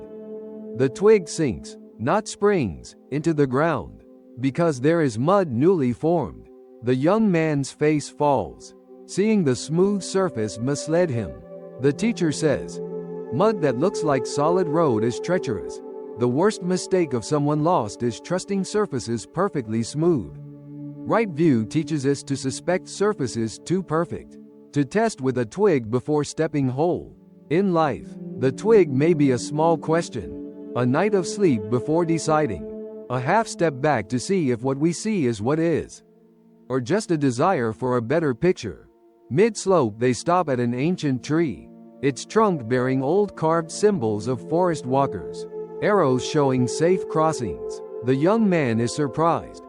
Each generation leaves small signs for the next. The teacher says, right view is never private ownership. It arises from countless footsteps. From people who stumbled and corrected and breathed. It's the heritage of paths worn by sweat so new steps may stumble less. When we stubbornly insist on stepping where no one has gone just to feel special, we pay with useless wounds. When we bow to read old arrows, it is not blind following but honoring truth tested by mud and wind. They cross a stream. Cold water bites ankles like small teeth. The young man nearly slips, busy holding his camera. The teacher reminds, not forbidding taking pictures but waiting until you are on the other side to frame them. Right view doesn't oppose joy or ambition. It asks which comes first. What must you lay down so you can carry what matters? Otherwise every beautiful image is just a photo of someone stranded shoreside. At the village below, a low-roofed house smells of fresh smoke. The sick person is a young mother, eyes hollow from sleepless nights, holding a newborn crying hoarsely. The teacher takes medicinal leaves, instructs how to soak her feet to ease chill, how to soothe the baby with slow breath rather than jerky motion. The young man watches like watching a film without words. Sometimes a life needs one who knows how to put something down first. Put down panic so attention can rest on the child's chest. Put down shame to enter the kitchen to cook a bowl of porridge. Put down noise to hear someone's heart. The monk stirs the steaming porridge and recalls the pond, the salt pinch, the flute, the net. Suddenly he understands that right view isn't alone. It's born of the previous 9 lessons. Without impermanence we'd take mist as forever. Without letting go we'd force our steps across muddy flats. Without compassion we'd lash out. Without contentment we'd expect perfect kitchens. Without no self and interbeing we'd carry ego like a boulder. Without right speech we'd throw stones instead of laying stones. But when all that is foundation, right view is like a small lamp. It does not light to the horizon but enough to see your next footpath. On the way back, mist still thick but the whiteness has many tones. Greener near the bamboo grove. Darker near stone banks. Everything structured though the eyes have yet to see it fully. The teacher stops at a recently harvested cassava field. Picks up a leftover root. Brushes earth off its skin. Takes a small bite. It tastes bitter at first then sweet. The teacher asks, "What do you taste?" The boy says, "The true taste of something named by the city with words instead of tongue." Teacher nods.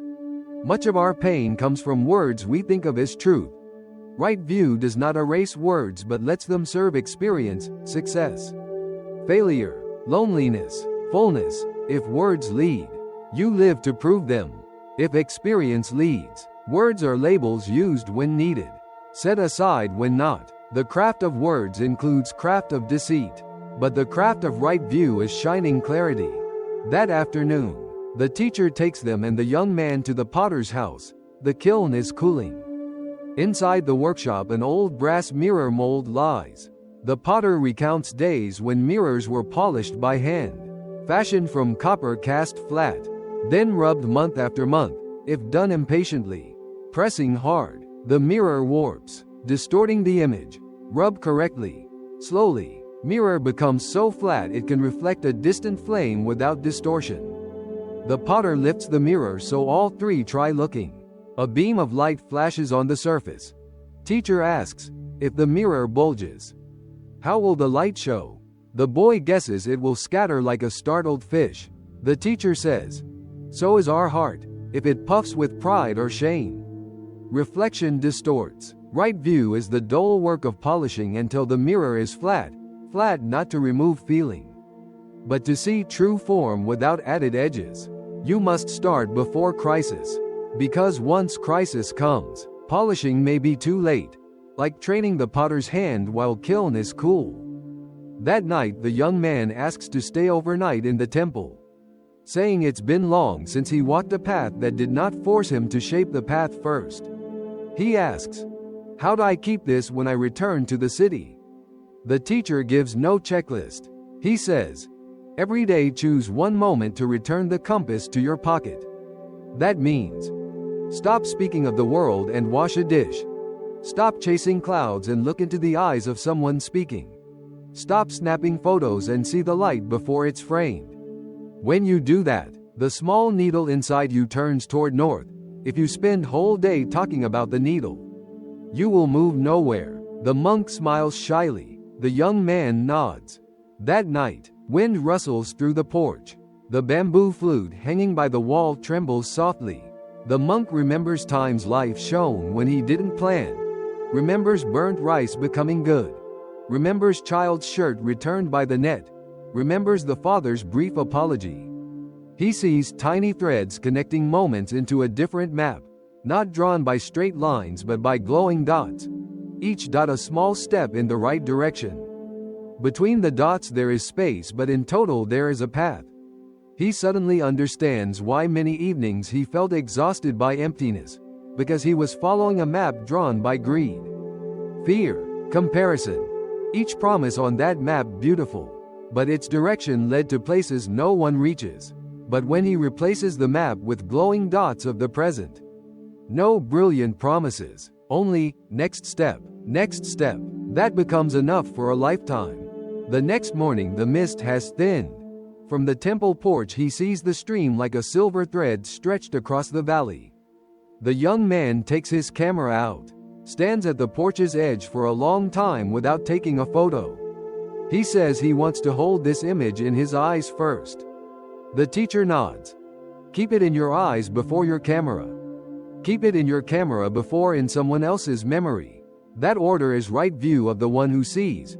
Cooks have their own right view. Caregivers theirs too. But all share the root. Placing real life before imagined life. Placing human being before goal. Before parting, the young man asks, is right view about believing in something? The teacher answers, believe in what is present, and believe that you can listen to it. Belief in what is absent is for those dreaming beautiful dreams. Perhaps, but rarely guiding roads. The young man bows, pocketing his camera now silent, walks down the slope, then turns and asks a quietly beautiful question. If I become lost again, can I look up at the sky to guess direction? The teacher points to a beam of light slipping from the clouds. Says, you may look up, or look down. Look up to remember the sky is opening. Look down to see the footprints you've just made.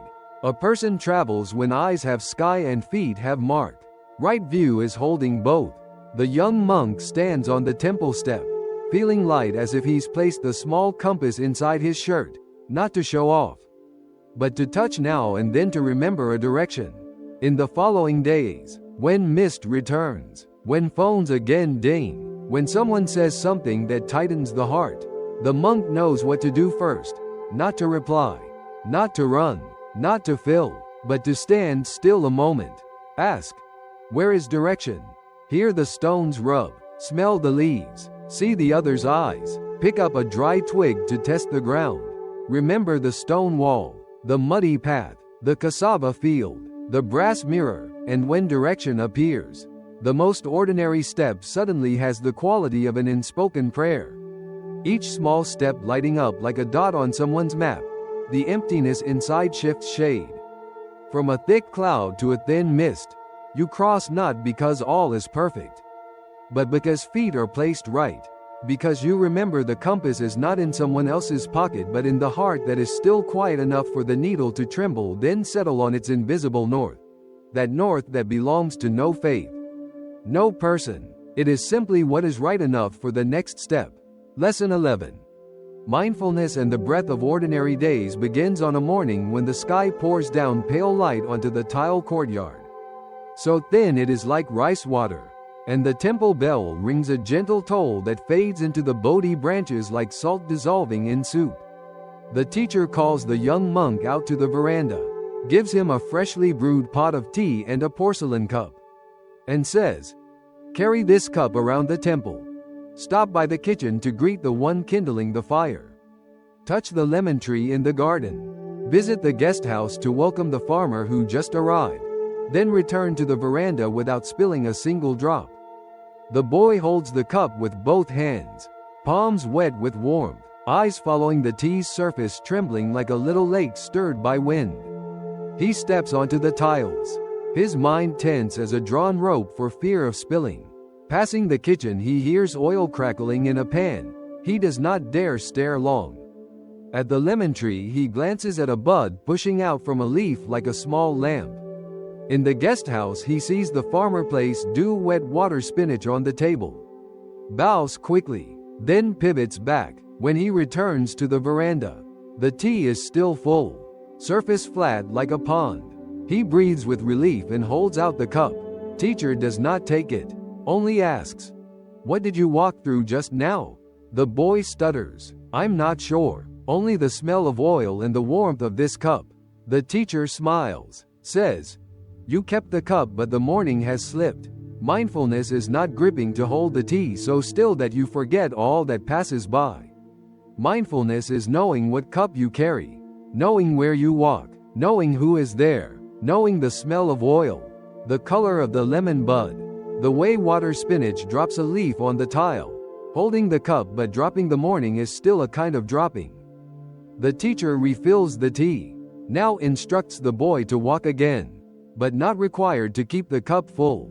He says, "Walk so you know you are walking. Look so you know you are looking. Listen so you know you are hearing. Speak so you feel your tongue touching teeth when forming a word." Suddenly the boy feels lighter, his steps less fearful. In the kitchen he pauses an extra beat, sees smoke curl softly around the pot handle like a gentle snake. He hears the wooden spoon tapping the bottom of the pot with a steady clack, like a heartbeat calm. Passing the lemon tree, he stops long enough to see an ant dragging a broken wing across a root. In the guest house, he observes the water spinach like a folded stream in leaves. The farmer laughs, asks if the cup is heavy. The boy answers it is not, because in his hand he now carries the smell of the kitchen smoke and the sound of the spoon. The farmer laughs, says, "Your hand is strong then." Returning to the veranda, he finds the tea level lowered by a sip. He had inhaled too sharply, letting the rim overflow. The teacher is pleased and says, "You have drunk a sip of the morning. The rest is for noon." The boy remembers in older lessons there were days carrying water, weaving nets, playing the flute, flying the kite, adding water to the bowl of ashes, polishing the brass mirror. Each day there was a thin thread that appeared and vanished among many mundane tasks. Now the teacher says mindfulness is that thread, neither colorful nor loud. It stitches up scattered moments into a garment one can wear in wind and rain. To stitch you must see the eye of the needle and the thread waiting to see. You must stand near yourself and near what is present. If standing far by thought, everything becomes words instead of acts. The boy understands half of this. The other half comes at midday when the teacher gives him the job to clean the old storeroom behind the temple. The storeroom has items accumulated over years. A rice millstone broken at one corner. Bundles of dried lotus for lamp wicks. Dust smelling of damp thyme. A cat lies stretched on a wicker basket like a wispy gray cloud breathing. He takes a broom to sweep dust away through the window. Each sweep raises a column of grainy sun in the dust. As if one can touch the light, he realizes his hand grasps the broom handle like one holding a hammer. Shoulders stiff.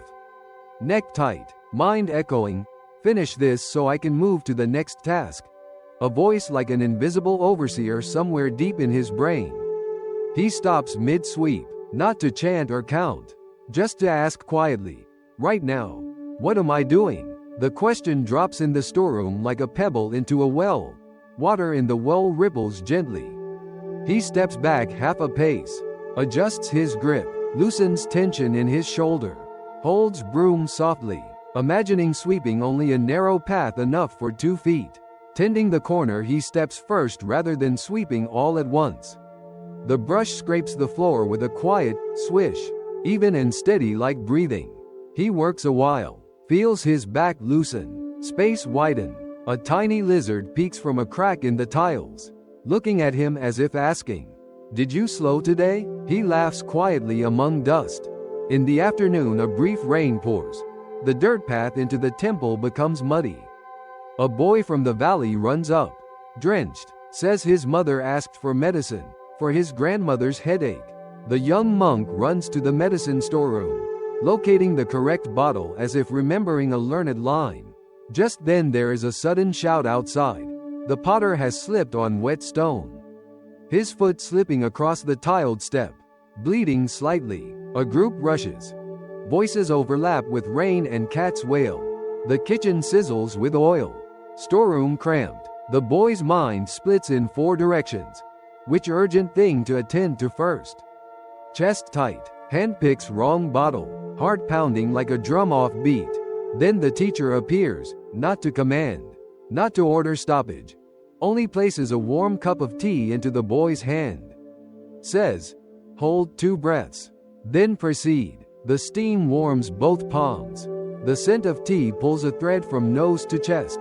The boy's heart slows, finds its breath, listens, without speaking loudly, without a ritual. He gives the correct medicine, helps bandage the potter's foot, offers a word to kitchen. "Do you need more water?" Each small task finding its place. The storm in his mind becomes rain outside the eaves. And strangely, none of the work lost urgency. Only the urgency within him loosened. In the days after, the teacher teaches nothing more. He simply lives slowly in his way and lets the boy stand beside. Some mornings the teacher sits by a cistern of water, dips a wooden ladle, pours, lets water fall, scoops, pours. The boy asks, "What are you doing?" Teacher says, "Watching how water falls. Each fall makes rings on the surface. Inner ring touches outer. Both arise and dissolve. No ring wins. Each ring is a breath of the cistern, like a day. One sound touching another, all passing through and together dissolving. If you insist a ring stays, you miss the next." Mindfulness is not photographing a sharp moment, but listening to a music flowing, knowing which measure is occurring without guessing the whole score, knowing when to let silence let another voice come, knowing when to play into the rhythm, listening to that small instrument in your chest, the strings not too tight, not too loose, the tone light like a drop of honey, already scented of wood. Once, he carries medicine down to the village, passing a small bamboo classroom where children are reading. Every child skims words like stepping across puddles. The teacher gently reminds each one. A boy stutters over a line, tongue bumping teeth, red face, eyes moist. The young monk stops, quietly sits next to him, not teaching doctrine, but leans close and whispers. Read slowly like sipping hot porridge. The first spoonful small so tongue is warmed. The boy glances at him. Tuts, tries again. The words pass his lips like breath. Less stumbling. He lifts his head and smiles, a cracked tooth. Laughter warm like rice crust loosening from pot bottom. The young monk leaves the class feeling lighter than usual. He understands part of mindfulness is making what is before you become the only thing that matters, not by pushing the rest away, but by placing what is right now in its due place, like the teacher placing the cup in his hand amid chaos, not solving everything, but restoring a person who is breathing. One noon so humid the air stands still. Teacher leads him to the edge of the field. Field's quiet like thick books. Sit by the embankment. Teacher says, look far at a row of trees. But do not look like a hunter. Look like a drinker. Drink that distance with your eyes. While looking, place your hand on your belly so you feel it rise and fall. Your feet firm in the earth so you feel it carrying you. Your ears catching the subtlest sound nearby. Maybe a grasshopper's wing whir. The boy does. He notices his eyes used to dart like a mouse being chased. Now they settle like a boat anchored beside shore. A cool breeze rises somewhere in his mind. A gentle stream of coolness runs from his eyelids down his neck. The teacher asks, what do you feel? The boy says, I feel I am here, needing no many reasons. Teacher nods. Mindfulness does not require beautiful names. It is presence, and with presence, the emptiness inside begins to have boundaries and depth. When it has depth, it cannot swallow everything. It becomes a pond that can hold passing clouds. Knowing clouds go on. That evening, the moon rises late. He spreads his mat on the veranda intending to sit a while. His habit is to pull out his phone to scroll. His hand touches the screen but network is weak. The loading circle spins. The boy puts down the phone. A gap opens, empty of something to chew on. He looks around, unsure what to do with the emptiness. It feels like a window opening to a blank field. The teacher passes by, asks, what do you hear? The boy says, a distant gecko. The sound of someone sweeping at the village edge. The flapping of clothes on the line. Teacher asks, what is within? The boy realizes. He hears his heartbeat. That sound he so rarely notices. Like the hum of a refrigerator, it is the sound of himself alive. It needs no announcements, no lights, no background music, yet it is a melody that has saved him from emptiness many times without his knowing.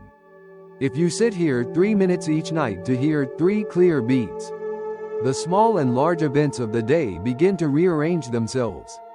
You do not need to enroll in a grand course to learn how to live.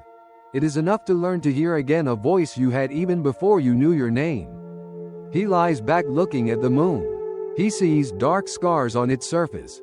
The moon is not perfect, but beautiful precisely for its imperfections. The boy understands mindfulness does not silence the ripples in life. It makes your eye capable of seeing them and naming them correctly, so you do not slip when stepping into water. One day the temple welcomed a young woman who asked to stay for a few days. She said her job keeps her too busy. Busy enough that she cannot even remember lunch. Busy enough that lying awake at night her heart races. Her eyes stay open as if stuck. She said she's traveled far trying to learn calm. But after 7 days she was back where she started. The teacher asked her, what do you like doing? She said she likes cooking. But it's been a long time since she touched a knife. The teacher led her into the kitchen, not to teach meditation, not to teach breathing, but told her to peel a basket of potatoes. Hold the knife lightly. Let the knife be the knife. Let the hand do its part. You just watch for the moment the knife cuts the potato just deep enough. The sound of knife against cutting board becomes a rhythm. The smell of raw potato just peeled is like wet earth after rain. 2 hours passed. The basket was full of potatoes. She was startled because for the first time in months she did not think of the to-do list. She thought only of one potato. One knife stroke. One wooden board. And when she finished, in her hands she held something gentle, a soup of potatoes. And on her face something had left, light. As if someone had just removed a tight hair clip from her all day. She said, it turns out mindfulness is right in doing one meal. Enough to be meal, not something new to decorate a busy life. The teacher nodded. said, "Everyone likes new things. The right is often old, and mindfulness is the right old, like rice and water." Another time, in early winter, fog spread like milk, water jars outside the porch cold enough that rims held ice. The teacher gave the boy the task of washing the old ceremonial robe. Cloth thick, water freezing, hands numb. He was annoyed. In his mind, a familiar voice. Anybody can do this work. He intended to just get it over with. Scrub hard. Wring hard. Water splashed onto his face. A flame of anger ran in his chest. Just then a Bodhi leaf fell on his shoulder. Thin, but landed with a soft sound like someone tapping a bowl. He was startled, saw his anger making his hands do more than needed. The cloth made a wretch sound, thin crack, like a sigh. He lowered his hands, eased pressure, changed water from one bucket to another to reduce the cold, used a soft brush, his movements settling. Under his hands the old fabric gradually became clean. Some worn spots revealed. He no longer thought anyone could do it. He thought, this cloth has been here longer than me. Mindfulness appeared like a friend at his side, reminding, enough, not telling him not to be angry, not cheering the anger, just placing anger in a right place, enough to clean, not enough to tear. At the end, his hands were freezing, but his chest warm. He understood another aspect of mindfulness. Knowing when to close when you're opening too much. Knowing when to open when closing too much. Like a sliding door that squeaks when you push it too far. On another afternoon, the teacher and the boy visited the blacksmith at the forest's edge. The forge glowed red like a heart beating in stone. Hammer hits metal in rhythm. The blacksmith said the key is not how strong your hammer blows, but in a beat steady and alive, where the metal resists. Strike more, where it cries thin. Ease off. The ear must hear what the work is becoming. The hand must do exactly that. Mindfulness, he said, is the ear of the hand. If the hand works while the ear sleeps, the metal warps. If the ear works while the hand sleeps, the hammer misses your foot. The boy, though he doesn't learn smithing, deeply understood. In life, when you no longer hear what is happening but only hear your own head, your hands will hit wrong places. You will grow tired. Things will break. Fires go out. Spark is lost. And emptiness returns like a debt collector, shouting, another day gone and nothing is done. Mindfulness does not clear debt. It teaches you to count your hammer strokes. Breathe. Rebuild the furnace. Relight the spark. Place the fire rightly. One night near Tet, the temple was packed. Everyone brought their own stories up onto the porch like woven baskets of fruit and vegetables. The woman from before returned, carrying a baby now old enough to lean on mother's shoulder to look at the moon. The city young man brought some photos of the dry riverbank. The potter showed a newly fired vase with glaze spotted like sky sprinkled with salt. They all sat in a circle. The teacher poured tea. They told no big stories, only small ones. One apology in time, a meal no longer burnt, a shirt found, a morning hearing 3 clear beats of the heart. The boy listened and realized the temple tonight didn't need more lamps. For in each eye there was a candle, the flame of staying present to what is already there. And those candles together made enough light to see one's heart as though seeing a bowl that has just been refilled. The murky layer settled slowly and surely. Before the gathering ended, the teacher handed the porcelain cup from the morning back to the boy and said, "Go around again. This time you need not keep it full, and need not name everything you see. Just walk as one walking in one's own home." The boy walked. Smells of kitchen smoke mingled with scent of chrysanthemum flowers for Tet. Broom sweeping the courtyard changed rhythm as someone's footsteps passed. The surface of the tea trembled very gently. No one asked for it to stand perfectly. No one encouraged it to overflow. When he returned, the cup was half full. The teacher raised it, sipped, said, "Tea is good because the day is in it." The boy smiled, realizing he no longer fears losing a drop, because he has drunk more than the tea. The next morning, when roosters crowing mingled with dawn and mist, The boy rose earlier than usual, stepped into the courtyard before the kitchen doors opened. The sky was so blue he felt he could hear blue. He stood doing nothing special, only being there, hearing his own shoes touch the tiles, tasting the idea of breakfast before it's cooked, feeling a hollow just wide enough in his chest for light to pour in. He understood mindfulness does not promise a life as soft as cotton.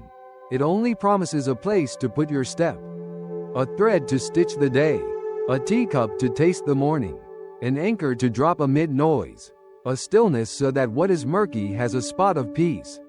And when those things are present regularly, like the hammer's rhythm of the blacksmith, the emptiness that once felt frightening becomes like a calm pond in the courtyard. Sometimes rain falls, sometimes leaves drop, sometimes wind stirs waves, but the pond does not define itself by rain or leaves or wind. The pond knows it is water, and rain, leaves, wind are only rhythms passing through. A mindful person is like that, knowing they breathe, look, listen, walk, speak, rest, and every time they do, a little lamp lights up inside, a lamp that does not sleep, not loud, but enough so you see the way from the door to the kitchen, from kitchen to veranda, veranda to courtyard, courtyard to path, path to home in the heart, and there, instead of a dark room you called emptiness, you have an open space you call home. Lesson 12. Right concentration and the well still in the storm. It began one night of endless rain stretching into morning. The clouds crept back as though they were a soaked blanket, and the stream behind the temple swelled, its water muddy and rumbling under the bald cypress trees. The frogs' calls mingled with the drip-drip of tiles, becoming a ragged melody.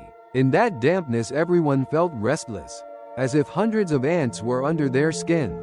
The young monk woke early and swept the veranda, but his broom had barely made one pass before his mind was already chasing the sound of water, then the smell of rice porridge, then the voices in the valley calling to each other to check the fields, as though his mind were a market not yet open, already crowded. The teacher watched him for a long time without speaking, then said, "Go down to the kitchen. Bring up a small clay pot to the terrace. Fill it with rainwater, and set it on a tile step."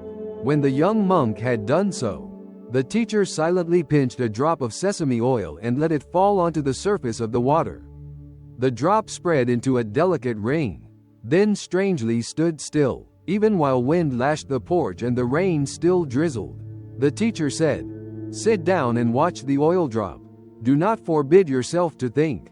Do not force your mind to be empty. Just know where your eyes are directed, and let all other things pass without chasing them." The monk sat. At first his mind still jostled with images, buckets overflowing, but after a few breaths, the oil drop seemed like a gentle net holding onto his mind. The market in his head did not vanish, but retreated toward the edges, still loud but behind a glass wall. What lay before him was just a narrow streak of light on the still surface of the water. He felt his spine straighten. Without effort, he heard layers in the rain.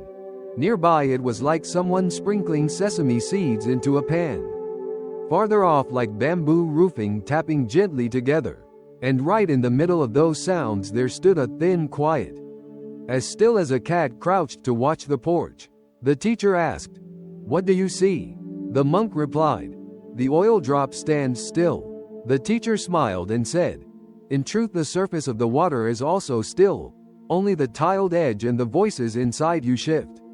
Right concentration is learning how to find a soft point to stand on, not rigid like a stake, nor letting yourself drift. It is seeing the oil drop so you are not pulled by the clouds, placing the mind in a gentle place so the storm can still be a storm, and yet you remain yourself. When the rain fully stopped, the teacher led him down to the stream bank. The water, after rising so high, had swept along straw, trash, fallen Bodhi leaves. In the current was a little whirlpool, a tiny eye of a storm, everything pulled and then spat out. The teacher picked up a leaf with its stem intact, gently curved it into a tiny boat, then placed it in a calm eddy at the stream's edge. The leaf did not stay still but was not dragged away either. It floated in its own rhythm, weaving through muddy streaks like a small musical note seeking its place in a chaotic orchestra. The teacher said, "In a windy day of many things, there are two ways for your mind to pass through. One is to stay in the middle of the whirlpool, thinking you can control the flow. The other is to find the edge and drift with the rhythm you can maintain. Right concentration does not dry up a river. It teaches one to leave the pull in places where suction is. And leaving such places is not by running off to a high mountain, but by placing the mind in something just right, collecting trash flowing by, repairing an eroded bank, playing a flute note of your heartbeat, laying a tile back into place. Each act is a small leaf. Many small leaves form a green path on the water's surface. From afar it looks useless. Up close you see it has saved the bank from breaking." Back at the temple, the teacher did not simply tell him to sit in meditation or count breaths. He told him to split a bundle of firewood evenly, so as to prepare for drying that day. And he said, "Cut as someone who is listening to a rhythm inside. The blade of the axe following that pulse, not faster to relieve hurry, not slower to earn praise for calm."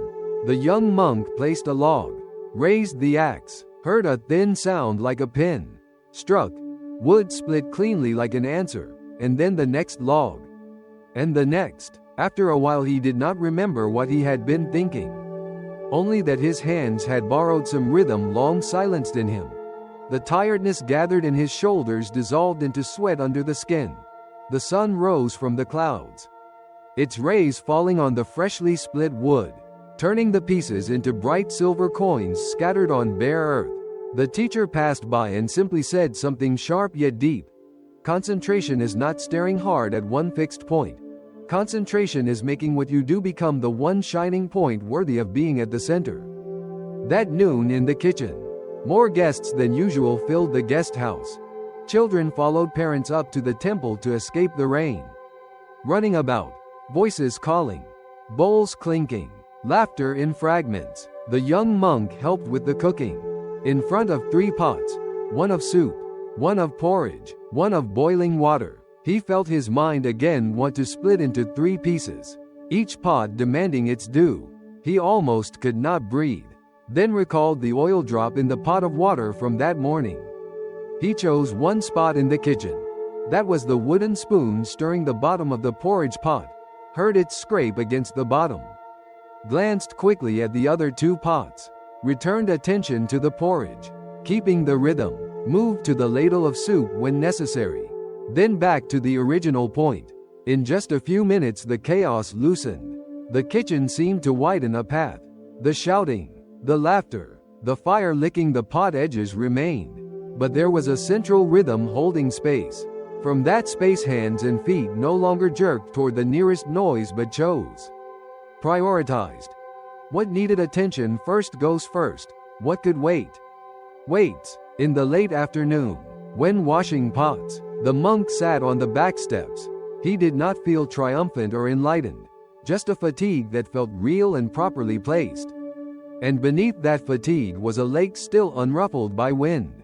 A few days later, the sky cleared. The teacher took him to a level patch of ground on the hill behind the temple overlooking the valley.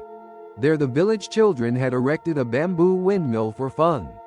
When the wind was gentle, the blades turned slowly. When strong, they spun wildly as though drunk. The teacher suddenly dropped a small pebble at the pivot in the center. The blades began to spin more evenly, not because the wind had softened, but because there was a pivot to hold. The teacher said, "The mind is the same. If it lacks an axis, life's winds will turn us into tattered blades, eager to grab at every sound, hurried to dive into every action, tired eyes and hands until we name that feeling emptiness. It is not emptiness but dislocation. Right concentration is finding an axis for the mind. The axis might be the breath at your nose when you sit, the step rhythm when you walk, the sound of the spoon when you cook, the glance of a person when you listen. The axis does not clamp the blade. It allows the blade to turn without tearing off." On the way down the hill, A group of young people rushed up asking for directions to the waterfall, each with different opinions, each holding a map. The teacher did not argue, just asked, "Are you going to explore or to shoot photographs?" They laughed, said they were going to take photos to post. The teacher said, "If you go to post, any route is tiring, because you will always feel the need for more photos. But your heart may never be full. But if you go to see, then every stop can be a picture already present in your eyes. Go along the wild tree lines, when you hear the water flow strong. Turn that way." They doubted but followed. An hour later they returned, soaked clothes but bright eyes. They said the waterfall was too muddy to photograph. But sitting under the tree canopy, hearing the water crack against stones, their heads felt suddenly light. The teacher smiled and said, "Today you took pictures with your ears, one kind of picture no camera holds." The monk stayed silent, thinking the teacher was teaching something beyond words. But that beyond did not fly upward, it sank downward, like a root growing deeper into earth. One very hot afternoon, dry wind curled the corn leaves. The teacher gave the monk a task that seemed pointless. Sit by the water trough and count how many times the rooster crowed in 1 hour. The monk was annoyed, thinking himself busy. Why waste time counting? But the teacher said, "Just try it. Then complain." The monk sat. At first he counted like a child being punished. At 10 crows he was bored. His eyes nearly fell onto his knees. But amid that boredom he heard things he seldom heard. The gecko running along wooden beams. Dry leaves brushing like the trembling teeth of someone afraid. The soft metallic whisper of a pot in the kitchen with a dying flame. And each crow was a marker pinned into his chest, connected by a thin thread to the next. After an hour he felt that thread had pulled his whole self free from a mist of exhaustion that swallowed everything, making nothing stick. He realized the simple thing. Concentration does not depend on grand tasks. It only needs a small stake for a bounded moment. So the mind neither wanders homeless nor becomes locked in a gilded cell called, "You must be excellent." When harvest time came, the valley bustled. Everyone raced the rain. One day while gathering rice in the field, clouds thickened. The farmer hurried his harvest to shore, leaving one bundle far off. The monk ran to bring it back. His foot sank in mud up to his ankle, his heart pounding up to his throat, the bundle slipping several times. He was about to throw it away when the teacher shouted, "Stop right there. Fix your eyes on a point that does not change." The monk halted. He felt his heart like a drum stopped by a lash. The teacher said, "Pick a point that will not drown under the rain. It might be a brown stone at the field's edge. Look at that, then step. Do not look at the water." The monk obeyed, still clutching the bundle, his eyes fixed on the brown stone. The first 2 steps were awkward, the next 2 confident. Strange though, he did not become stronger, but his force became less scattered. When he reached the bank he suddenly laughed, understanding something simple. The eyes decide where the body will go. If the eyes wander, the feet slip. If the eyes have somewhere to return, even mud can become something soft enough to cross. After that, whenever too many things tugged at him, the monk remembered to find a brown stone to look at. Sometimes just a grounding phrase like, "Today, did I care for someone?" Sometimes a foundational gesture like washing the dish in hand before checking the phone. Sometimes a root sound like the distant bells ring. These brown stones are not large, but enough to pass a few swaths of mud. The teacher said not to rush to repaint it, but to use it to teach the young monks how to focus on a single point. Each afternoon, whoever passed by would place a fist on the wall, feel the chill of the stone, and look into one dark patch of moss until they could hear the sound of themselves through their palm. At first, the children complained it was boring, but over time, each of them discovered something strange. The moss seemed to have its own rhythm. Because moss absorbs moisture, it felt cool and calming. If you stood long enough, you could hear the pulse at your wrist clearly. One boy said, "I can hear the sound of the stone." The teacher nodded and replied, "In truth, what you're hearing is the echo of yourself returning from the stone." Right concentration is learning how to let your own sound bounce back to you without being swallowed by the noise of the world. Not to become mute, but so that whenever you speak or act, you can hear the original note in what you do. That root note is not for show. It keeps the rhythm. When the monsoon came, a cough spread quickly through the village below.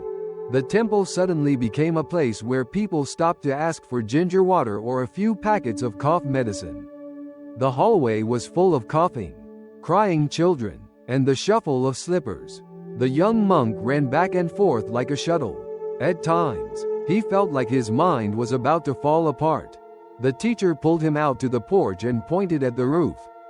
"The rain is pouring hard," he said, "but under this porch, we are still dry. Your task is to build this porch within yourself. It's not about stopping the rain." The monk looked, understood, and returned to the guest hall with a rhythm softened by half a beat. He did not ladle ginger water any faster, only less abruptly. He did not place the medicine packet down any harder, only less hurriedly. When the elderly man with trembling hands received a cup, the monk let his finger touch the back of the man's hand for just 1 second. When the crying child came, he handed them a porcelain bowl like it was a toy. All those tiny gestures were small, but at night, when he leaned against the Bodhi tree column, he felt a stillness inside, not because everything was done, but because he had a porch, and on the other side of that porch, the rain still fell like rain.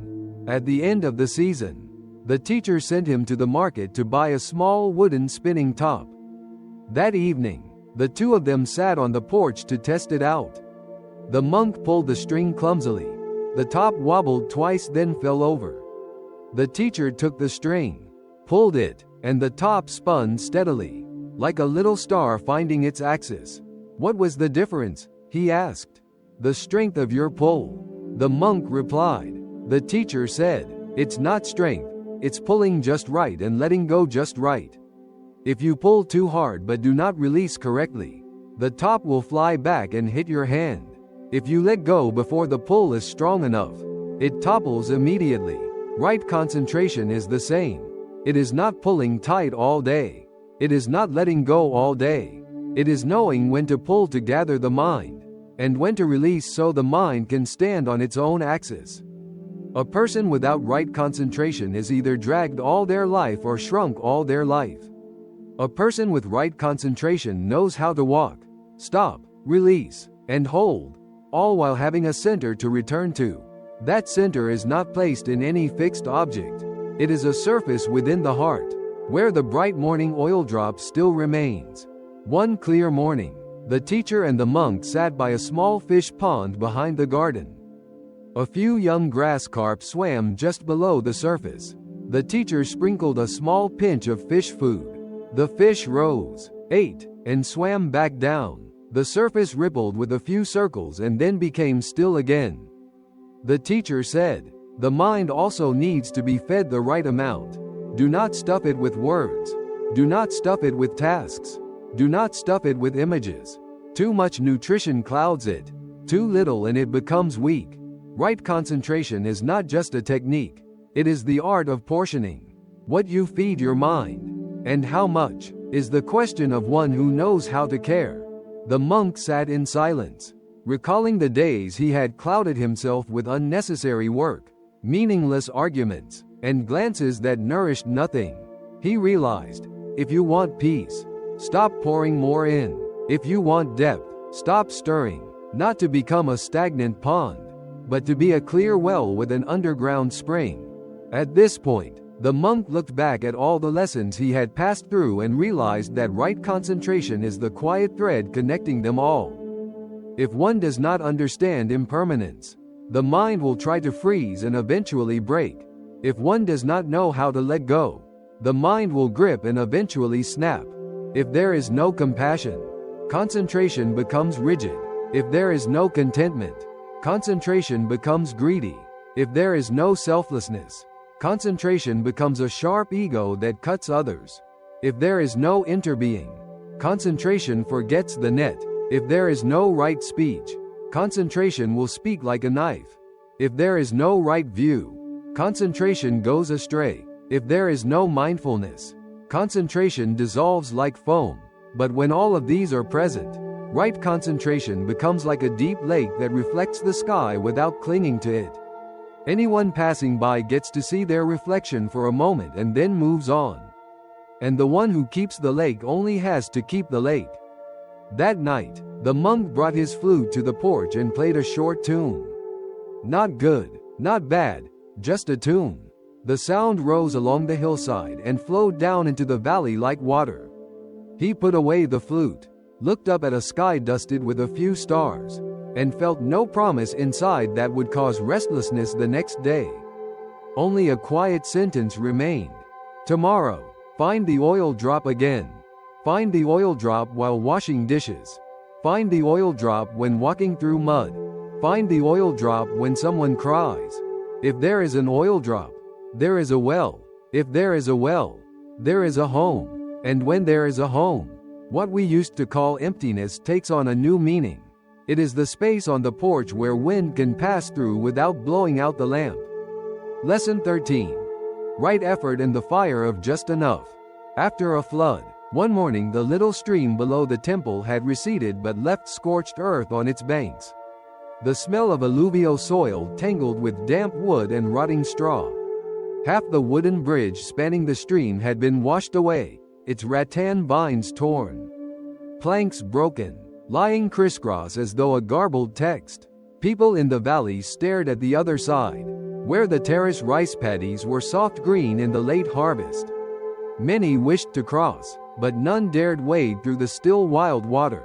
The teacher looked at the bridge, then at the people, then at the young monk. No sermon, only a gentle statement. Today we rebuild the bridge.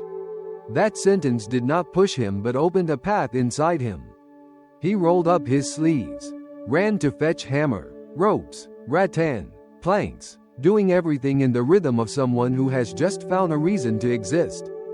At first he toiled, cutting long rattan vines, carrying planks, standing ankle deep in water, soaked through, shoulders burning, hands raw, head hot like a kiln. By afternoon, a lash of rattan came loose from its wedge.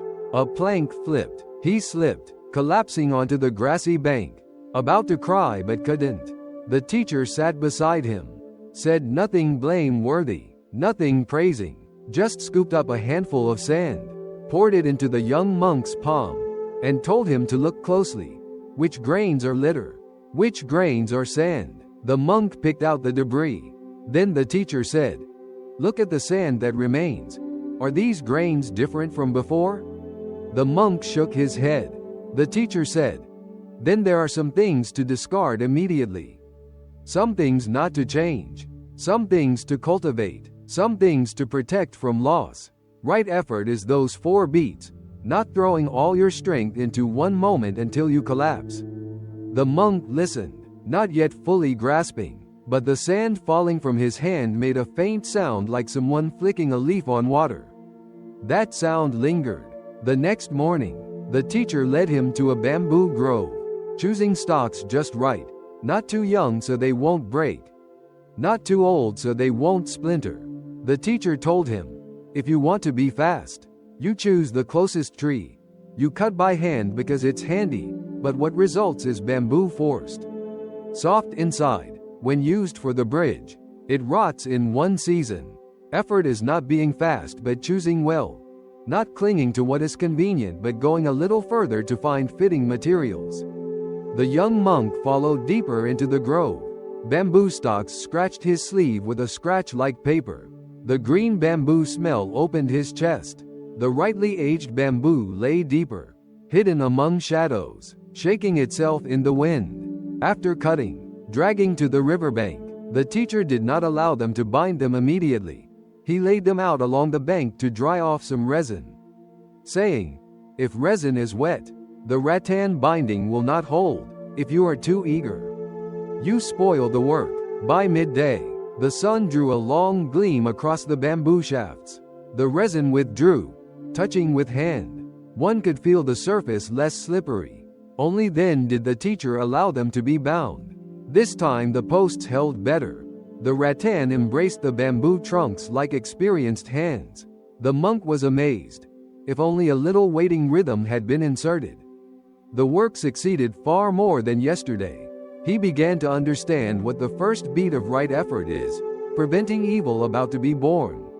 Like waiting for bamboo resin to dry so the joint will not be loose. Like clearing small stones from a path so as not to slip. Like avoiding rough words in a morning already fragile. On the third day, once a few main beams had been placed across the stream, everyone eagerly laid planks, the monk also full of zeal, hands faster than mouth, mouth faster than eyes. Whenever he saw a plank long enough he'd place it. Any extra rope he'd tie, until one old plank, still clotted with mud, he placed it in for lack of scarcity. The teacher walked by, quietly pulled that plank out and pushed it back to the bank. Mud fell into the water in a brown strip. The monk felt ashamed, saying that plank could still work. The teacher said, "Could still work does not mean should be used." Some things carry rot inside their grain. Keeping them invites decay into the structure. The second beat of right effort is discarding what's already born wrong, not out of hatred, but to keep the bridge safe. That afternoon, the monk rummaged by the lumberyard, dragged out some cracked planks, feeling regret, but placed them into a separate pile. He told himself, if you want people to cross the bridge in safety, you must let go of regret for work already done. When he pushed the pile of cracked boards away, he suddenly felt light, as if removing a wet garment. It turned out there are burdens called regret, carrying them endlessly but bringing no one across the stream. When the bridge framework was strong, the teacher asked him to sit and test its rhythm with his steps. On the far side a child stood watching, clutching a shirt dried the day before, eyes wide like wet coins. The monk tried stepping. The boards creaked faintly. The rattan binds trembled with his footfall. The teacher said, "Now comes the third beat, the beat of refining. Sand the rough edges of each plank with sandpaper until smooth. Plain places where it sticks. Patch what is chipped. Apply a drop of oil to rattan binds so they won't dry and crack. These are small details no one sees at first glance, but the feet will know." The young monk sanded plank edges. The smell of dry wood fragrant like memories of sunshine. The oil seeping into vine fibers making them glisten like hair combed straight. His hands damp but warm. The child was allowed to cross to try. She placed foot timidly then walked full stride. In the middle she turned and smiled. That smile made the rope from one bank to the other look brighter. The monk saw that smile like a seal on the work, not loud, not showy, but enough to know he was doing the correct beat.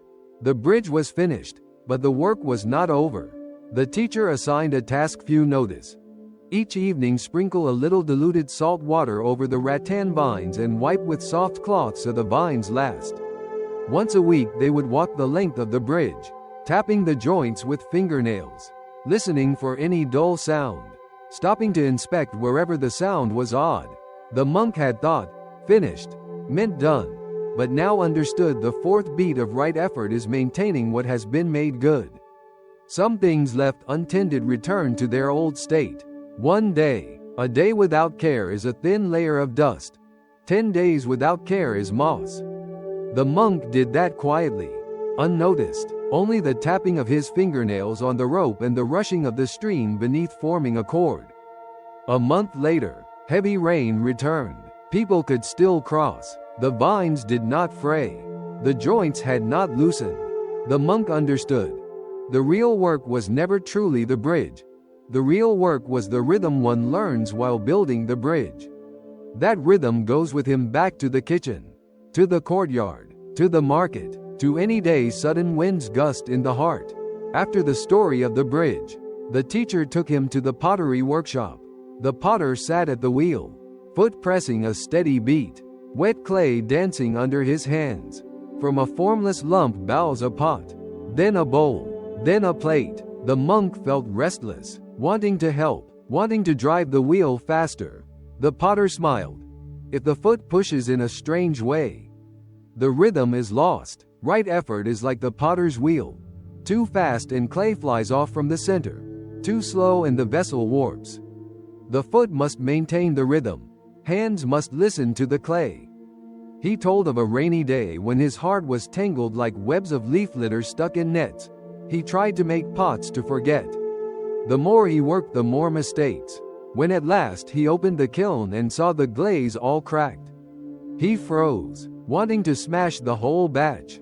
But then he remembered his teacher's words. Returned to the wheel, pushed very gently, each turn one breath. The clay softened again.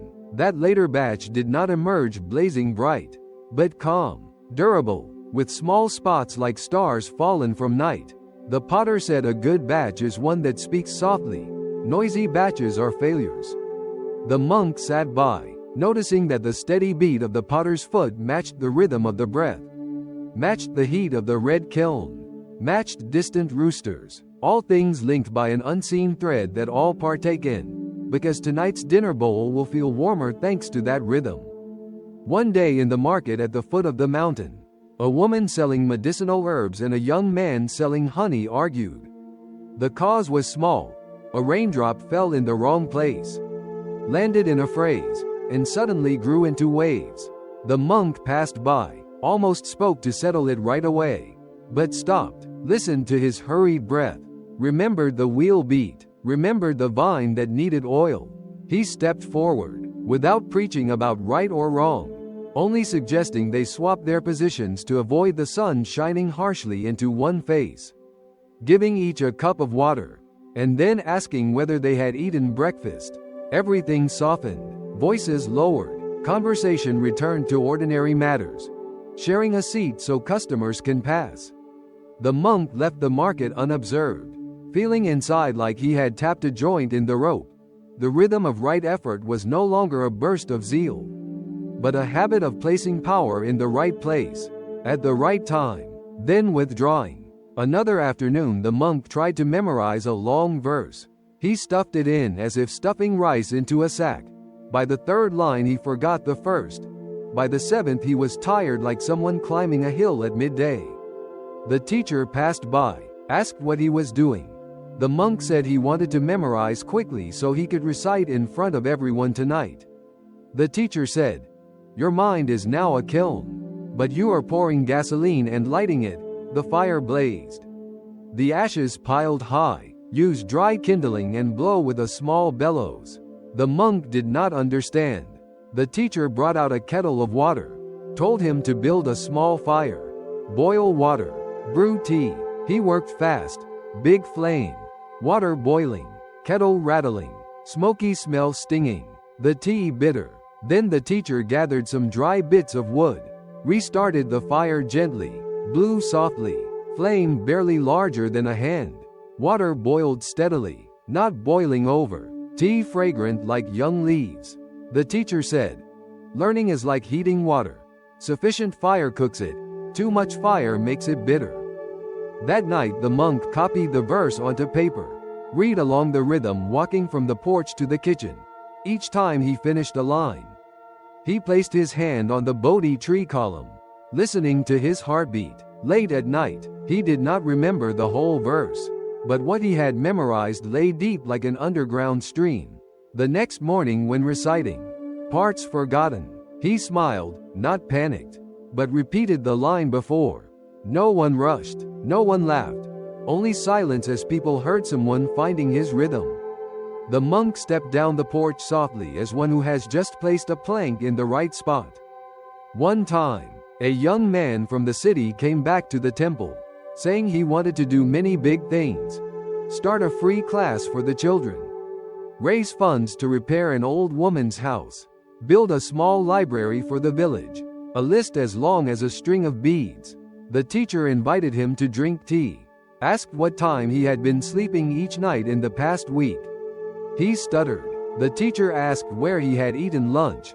He forced a smile. The teacher did not reject the ideas, only said, "If you want things to last, go one beat at a time."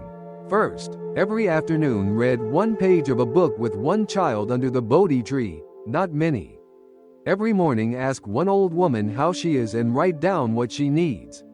No need to promise. Every week get one second-hand book from the market and place it on a shelf. After 1 month return and speak again. The young man followed the plan. When he came back a month later, his eyes were gentler. He said that one page read carefully turned out harder than one long post. A small promise well kept feels warmer than a loud promise never fulfilled. The teacher nodded, saying right effort is not fuel for ambition.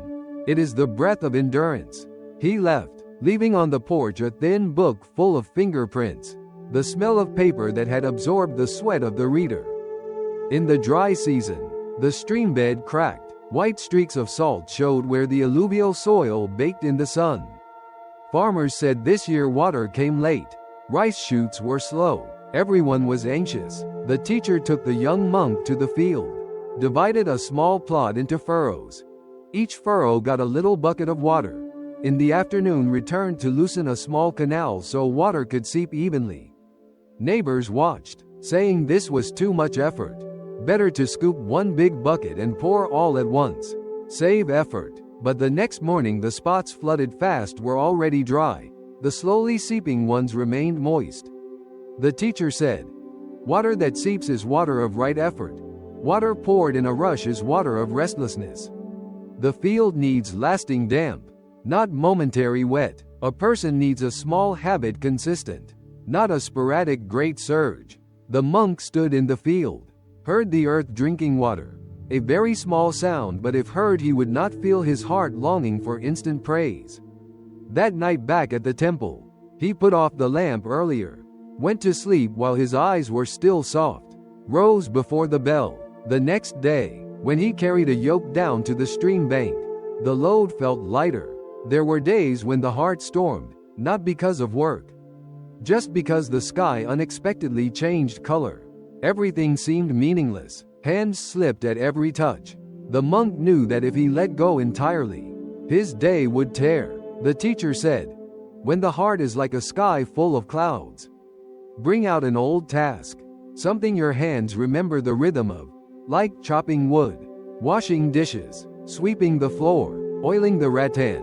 Work until the sound of that task resounds inside you. Then decide about something else." The monk did so. Half an hour later the sound of sweeping the floor became a music. The rhythm of his arms a kind of answer. The big questions about life receded to their proper place.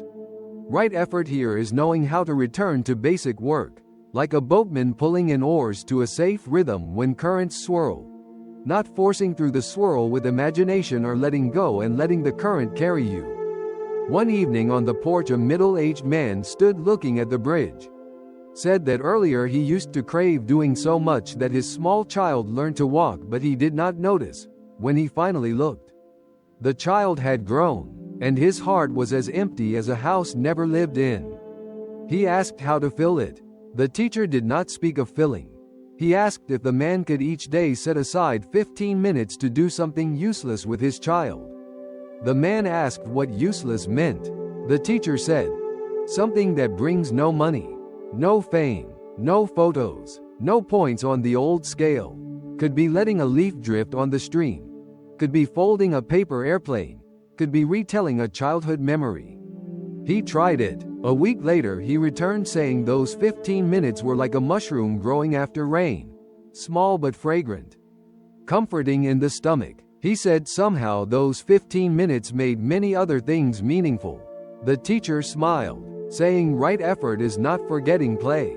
It is knowing how to play at the right moment in order to act more truly. By now the young monk looked back at all the lessons he had passed through and saw right effort as an underground river flowing beneath all things, making each bank above shine. Without right view, one would work hard but toward the wrong end. Without right speech, one would strive using words that make others shrink. Without right mindfulness, one would exert effort without knowing where one stands. Without right concentration, one would work through storms then collapse. Without compassion and without contentment, effort becomes filling and endless hunger. Without selflessness and interbeing, one would build a bridge only for oneself. forgetting that the other shore also needs crossing. True right effort is the 4 soft beats, preventing bad things not yet born from having place to grow, removing what's already being born bad, like pulling rotten wood from the bridge's frame, cultivating the good one already has, like oiling rattan each evening, nurturing new good things just budding, like stoking the kiln with just enough dry wood. Those beats make the heart less empty, not because it is filled, but because the heart becomes a bridge people walk across. There are footsteps. There is the laughter of children.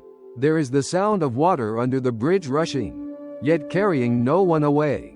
And one morning, without waiting, when the monk stood on the bridge looking to the other side, saw a child in a dry shirt from before running back and forth like a bird. He knew the lesson was not on paper. The lesson was in his hands that had learned to ease at the right moment, in his eyes that had learned to see a brown stone in the mud, in his back that had learned to stand straight without straining, in the rhythm that had become steadier. Then he understood why the teacher called right effort the flame of just enough. A flame enough to boil a kettle of water, to warm a house, to fire a batch of pottery, to dry a rattan vine, to chase away a damp night from one's chest. A flame too strong becomes burn. A flame too weak becomes cold. Between those two banks, the flame of just enough is where people want to sit around and tell stories. And when people sit together, the emptiness in each person withdraws like darkness when someone lights another lamp. One dawn during market day after the flood, when muddy puddles still bore footprints from the night and smoke from breakfast vendors rose in wisps, the teacher invited the young monk to go down to the village to buy nails, some thorny rope, a few canvas cloths to fix the roof of the guest hall. The dirt road led past the river dock, where the net maker from the previous day was reweaving a patch. That morning, under a banyan tree, a man had set out a few bottles of fresh honey on a mat. Labels printed in deep yellow, a faint sweet smell drifting. He was good at advertisement, saying his bees only ate forest flowers. An old woman tried the honey, praised its fragrance. When the teacher bent to inspect, the young monk noticed odd lasting foam streaks like sugar foam, and the bottom of the bottle thicker than normal honey. The teacher did not judge immediately, only asked where the bees had been kept. The man avoided eye contact, said the bees move around so it is hard to say. The teacher smiled gently, bought one bottle without bargaining, slipped it into his bag. A few steps further, past a fish stall, they stopped at a vendor of machetes. The shopkeeper pressed the teacher to choose a gleaming blade, said the steel was good.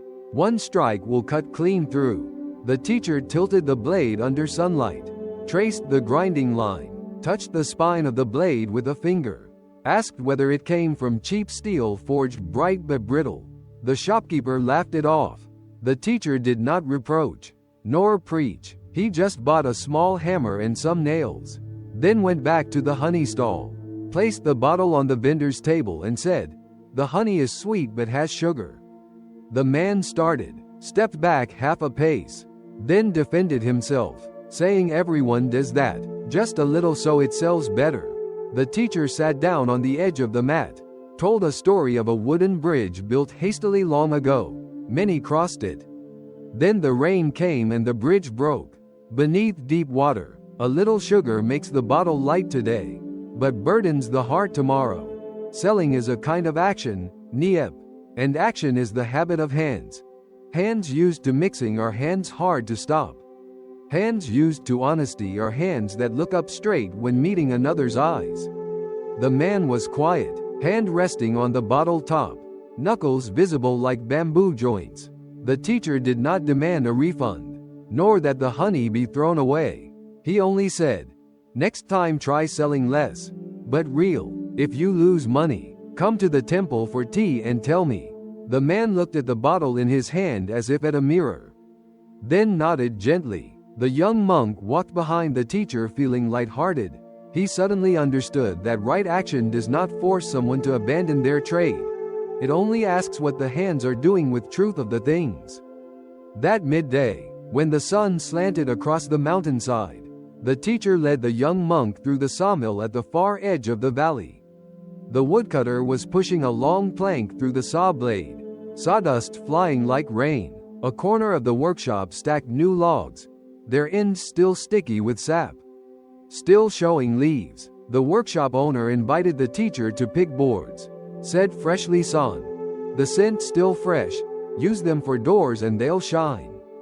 The teacher pulled from his bag an old wooden ruler, placed it against the board, said wood not dry will warp. The owner shrugged. City customers don't know. Once built and photographed it looks good. The teacher looked at the young monk, asked, "What do you see?" The monk said he saw a future door that will jam in the rainy season. The teacher nodded. The owner of the shop looked uncomfortable. The teacher paid a deposit but said the board will only be delivered when it is properly dry.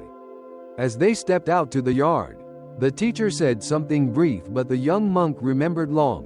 Making something you know beforehand will fail as planting an empty seed. 1 time, 2 times, empty seeds will grow into a tree. Those standing under its canopy will have no shade. Right action is not planting empty seeds, not because one fears punishment, but because one wants to stand under the shadow of a tree planted by one's own hands. By afternoon, the wind changed. The rice paddies rustled like a breathing cloth. The teacher led him to an old fisherman's home. The elderly man had a weathered boat and several nets already frayed, his indigo shirt bleached by sun. He poured tea for the teacher. The teacher asked whether the fish were many this year. He smiled bitterly. Fewer. Because some people set very fine nets. The teacher turned to the monk. If hungry, would you set a fine net? The monk hesitated. The teacher didn't wait for an answer. He asked, what about next year? Will there be fish? The old man looked out toward the river, his voice slow. I would rather eat porridge and keep the river still full of fish for my child than have a full meal now and owe the entire river. The monk looked at the man's hands, full of calluses, each callus like a button stitching together years. In his eyes was a kind of peace that cannot be sold at market. On the way back, the teacher said right action is not a slogan. It is the way someone chooses to stand on the long side of life. Bearing loss today so as not to owe tomorrow. A strange feeling filled the young monk's chest, like a door opening to the other bank, a place he had not yet set foot but already saw the grass there. In the days after, the monk was given a small ledger for the temple, to record items coming in and out. That seemed easy but was hard, because it involved numbers that have no smell, no color, easily shifted by a tilted pen. On the first day he wrote masses of entries. At end of day rewrote them neatly. The teacher looked, did not scold, only asked, writing it this way, do you feel weary or less weary? The monk honestly replied weary, remembering the tension. The teacher said, write as you receive or spend. Few words, truthfully. Do not decorate to look nice. Truth needs no adornment. The next day the monk tried that way. His ledger became shorter and lighter, his eyes no longer dragging through winding lines. Occasionally people gave the temple things, fruits, preserves, some tea, a few candles. He wrote them down fully, without names if donors wished privacy. At night when closing the book, the monk felt as though he had just put down a burden. Right action turned out to have a strange fragrance, not sweet, not sharp, but clean, like the smell of clothes dried in the sun.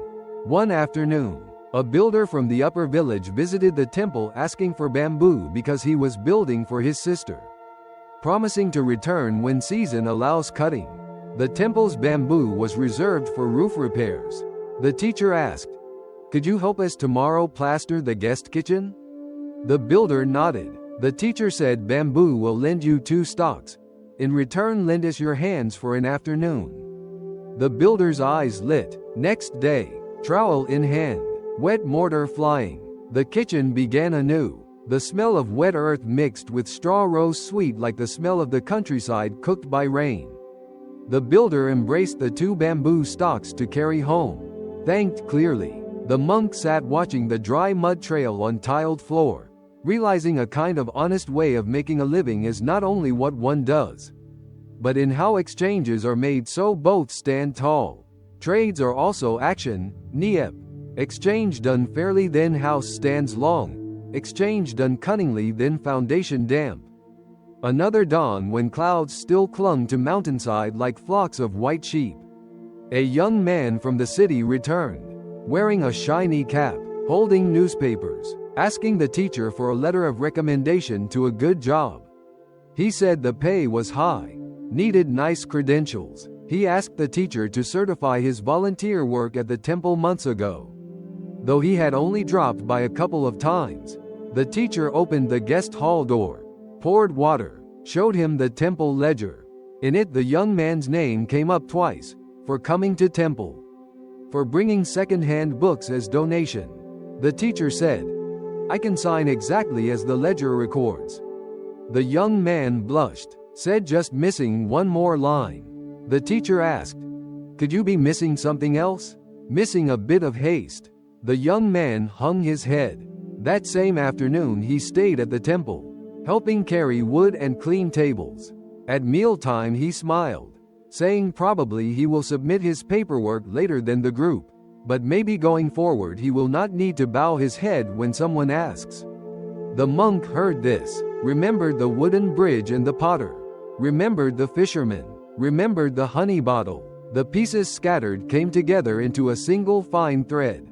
That thread is called living by what you can tell to your child after. Without hunting for words, harvest season came late. Grains heavy but sudden rains fell like someone sneezing in the dark. A child in the village caught fever. The mother rushed to the temple for ginger. The teacher told the young monk to fetch it. He ran thinking of the task he had left undone. Numbers dancing in his head. He almost handed over a piece of turmeric by mistake. When giving the mother the gift, the teacher gently reminded, "Giving wrong thing is planting a small but sticky action, niep." The young monk's face reddened. He apologized and exchanged it for ginger. On the way back to his room the monk laughed at himself, thinking that right action also begins with very small things. Reading labels carefully before handing over. Checking once more before closing the door. Noticing what your hand touches. Those small things make the day less torn. One evening, in the temple yard there was a puppet show performed by the children. The story told of a fox who wanted to cross the river. The fox asked a duck to carry him, promised he would not bite. The duck carried him into the river. The fox ate the duck. On the shore, the fox cried because he was lonely. The children laughed loudly. Then suddenly they fell quiet. One little child asked, "Why did the fox not learn to swim?" They all thought a moment then answered together, "Because he was lazy." The teacher smiled kindly, asked the young monk what he heard. He said he heard a story too old. Yet the children still find it fresh because of one simple question. The teacher said, "Action, niep, is habit repeated until we believe we are what we do, like the fox thinking he was born to bite. But many times it is only that we have not bothered to learn to swim."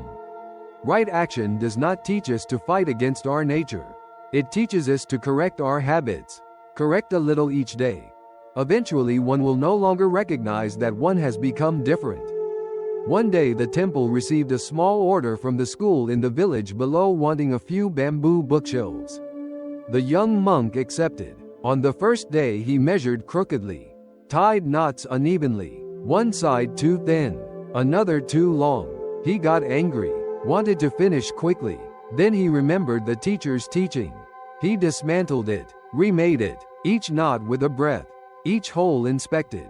3 days later, the shelf stood straight, right angles. The teacher came to collect, saw the young monk's hands scratched and raw, said thank you. He replied it was nothing.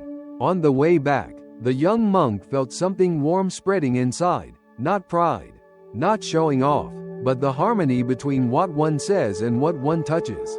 That feeling was like a stone laid rightly on its foundation. That night he slept deeply. The next season, the market opened again. The honey seller this time displayed clear bottles, clean bottoms. He also brought a small note indicating where the bees were placed. The flowering season, awkward but honest. A buyer tasted, said it was more expensive but more reassuring. He sold less, came home later, but his face looked less troubled when packing up the mat. He came to the temple, gave the teacher a small bottle. The teacher accepted, invited him to sit, asked if selling honest honey was harder. He said harder and slower, because his hands had to stop trembling less. The elders in the village tasting it said this flavor was like old times. The teacher smiled, asked the young monk what he heard. He heard a person returning to an old habit, the habit of cleanliness.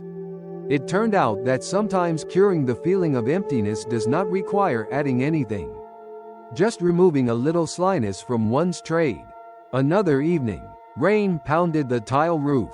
The teacher called the young monk into the large kitchen, pointed at the ragged flame under the bottom of a pot, said, "Tonight you cook enough food to feed the whole village with one pot. What will you do?" The young monk laughed, said impossible. The teacher nodded and said, "Then cook your own portion properly. Those who come, serve them. Cook more if needed, but do not add water so everyone has something. Do not water down so everyone tastes nothing." The young monk paused. The teacher said charity is like that. Do what you can properly. From a proper source, not showy, not diluted, not mixed, each person a small proper pot. The village need not starve on show. Right action is cooking your part decently. When it is finished, admit it. Do not ladle with wind, i.e. empty gestures. The young monk smiled, realizing he had just learned a new letter, i.e. a new lesson.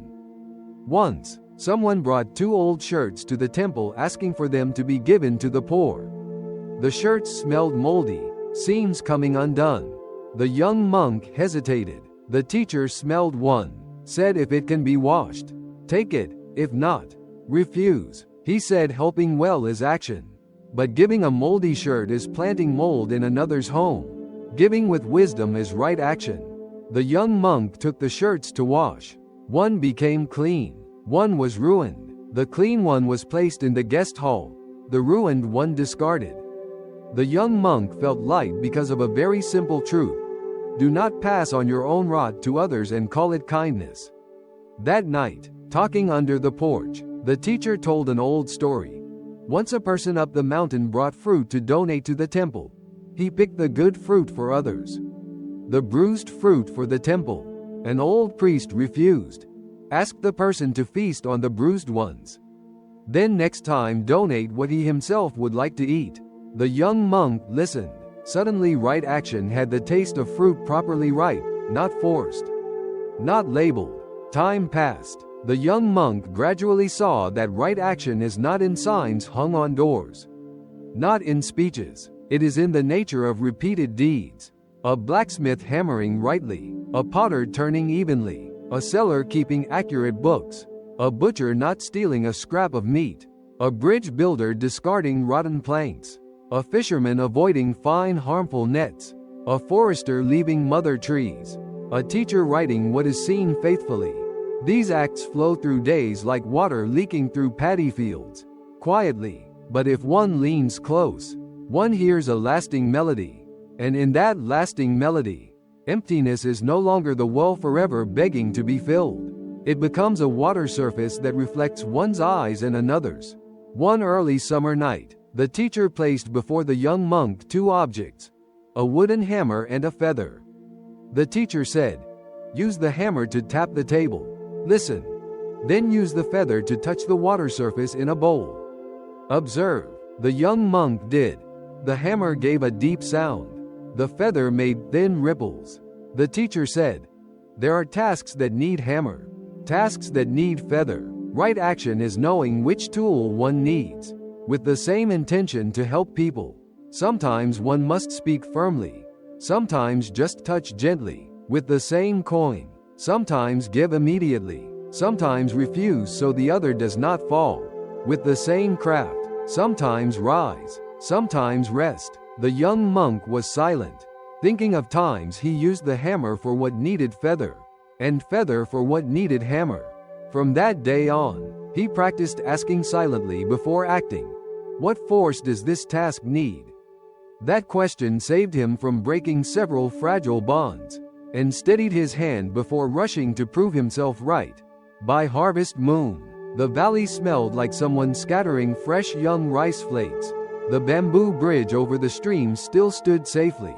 The honey seller had regular customers. The old fisherman still cast nets in the right season. The lumberyard owner had dismantled one corner of his shed to better dry planks. The young monk held the temple ledger, his writing gradually becoming neat. One midday, he passed by the river dock, saw the child who once ran in shirt returning, clutching a drawing of a house. The child said he wants to grow up to be someone who draws houses so that houses will not leak. The young monk crouched and asked, "Which side of the house will the door face?"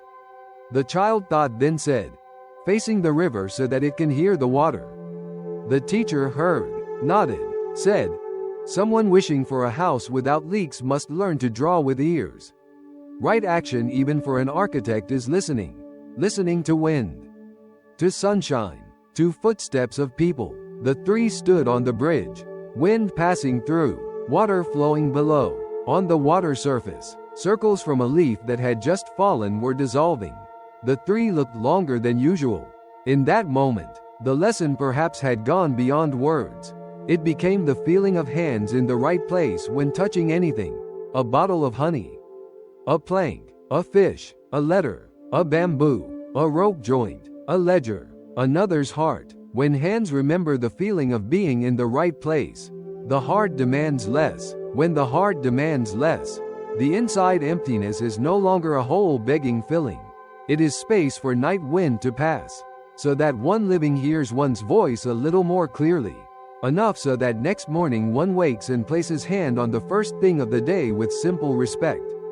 Right action, after all, is respect for the truth of things by respect for the truth of one's hands.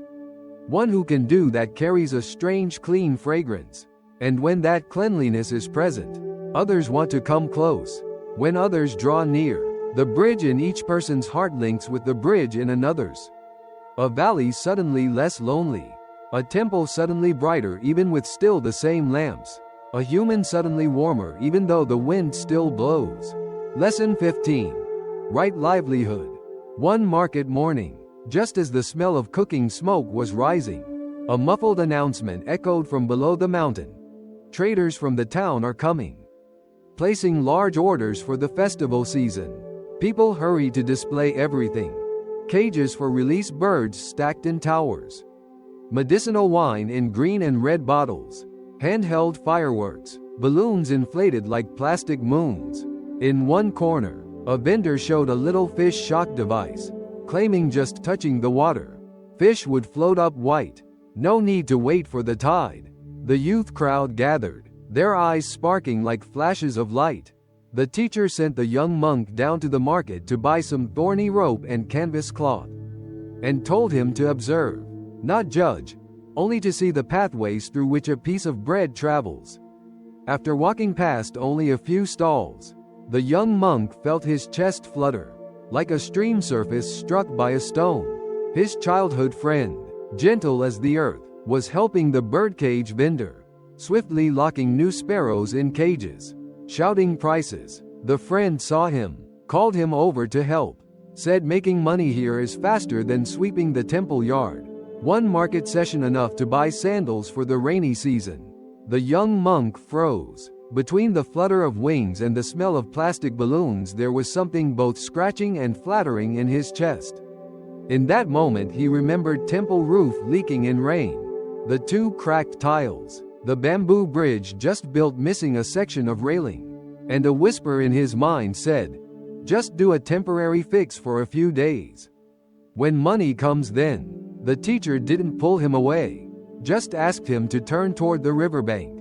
That riverbank that morning was like a long mirror smeared. Nylon bags drifted into the sandbars. Small fish floated belly up in the slow water near the alcohol workshop. The teacher picked up an empty bottle, dipped river water into it, then went back to the temple. He set the bottle on the porch beside a bowl of freshly fetched well water, and told the young monk to drop into each a few drops of his sweat. One drop after he pushed the bamboo cart from the forest. One after he labored shaving plank wood. One after he cleaned the kitchen for those stranded travelers. Sweat is ancient money. Everyone has it, and regularly. Then quietly the teacher asked, "Which water do you want to drink?" The young monk could not answer, because the river water in the bottle was not totally black, but had a faint bitter smell. The well water was cool like a bell's ring hidden in the wind. The teacher said, "Right livelihood is not a moral lesson hung on a wall. It is a silent but firm question. What do you want to flow through you and stay in your blood?"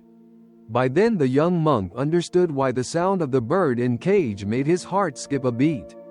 Not because doing business is bad, because life had been folded into a commodity waiting to be bought to be released, and the waiting for release itself becomes a new net for tomorrow. That noon, the teacher took him into the kitchen of a village tavern. The owner, a man about 40, served the teacher a cup, boasting the medicinal wine steeped many years. Selling well, the teacher did not drink. He simply asked whether the owner added something to make the wine more marketable. The man lowered his eyes, said, "Everyone does." The teacher set down the cup, said little. At the gate, he told the young monk, "There are trades that cannot be done with 'everyone does' as an excuse. Because 'everyone does' is the shortest path to turning someone into a machine.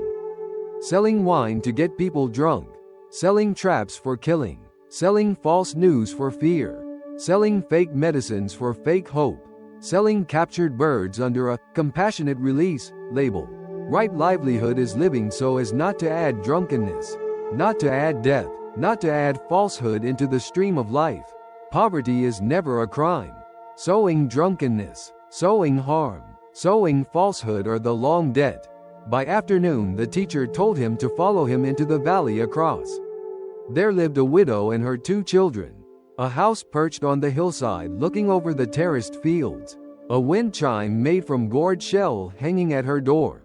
She wove pot mats from dried banana sheets. Sold at the market. Few noticed the item. Price was low, but it was durable. The teacher asked if a few people ordered from her weekly. Would she be pleased? She smiled, her eyes less dull. The teacher turned to the young monk. "From tomorrow, when the guest hall needs pot mats, let us commission her work. Commission just so much that her hands still remain strong when rain comes." The young monk saw that the teacher was not just refusing the harmful. He was choosing to nurture the useful. Right livelihood is not merely about saying no, it is the art of growing trades that make the village more durable. The river cleaner, hands warmer. A few days later, he sought out his birdcage selling friend, invited him to help build a drying rack for medicinal leaves by the bamboo bank behind the temple. The friend hesitated, afraid of losing a selling day. The young monk did not preach, only placed before him 2 baskets, each with a few pebbles. One basket labeled gain, the other loss. He told him, "Each time you sell 1 birdcage, drop some pebbles into both. 1 pebble for the new sandals, 1 for the sound of wings in cage, 1 for how it eases hunger, 1 for the birds trapped again tomorrow." 1 week later they count. He laughs roughly, saying that ethical counting won't feed one today. The young monk didn't argue. After a week, they sit together, dump the baskets. In gain, there were sandals, money for the mother's cough medicine. In loss, there was the look in the child's eyes when birdcages were carried away. Feathers stuck with blood, rumors that birds released only to be trapped again near the temple. He sighed, said, "Let's try this." Trying meant giving up cages for a while, instead helping dry leaves. The first 3 days, his hands felt like leaving the work, because the smell of drying leaves doesn't give the fast reward of cages locking shut.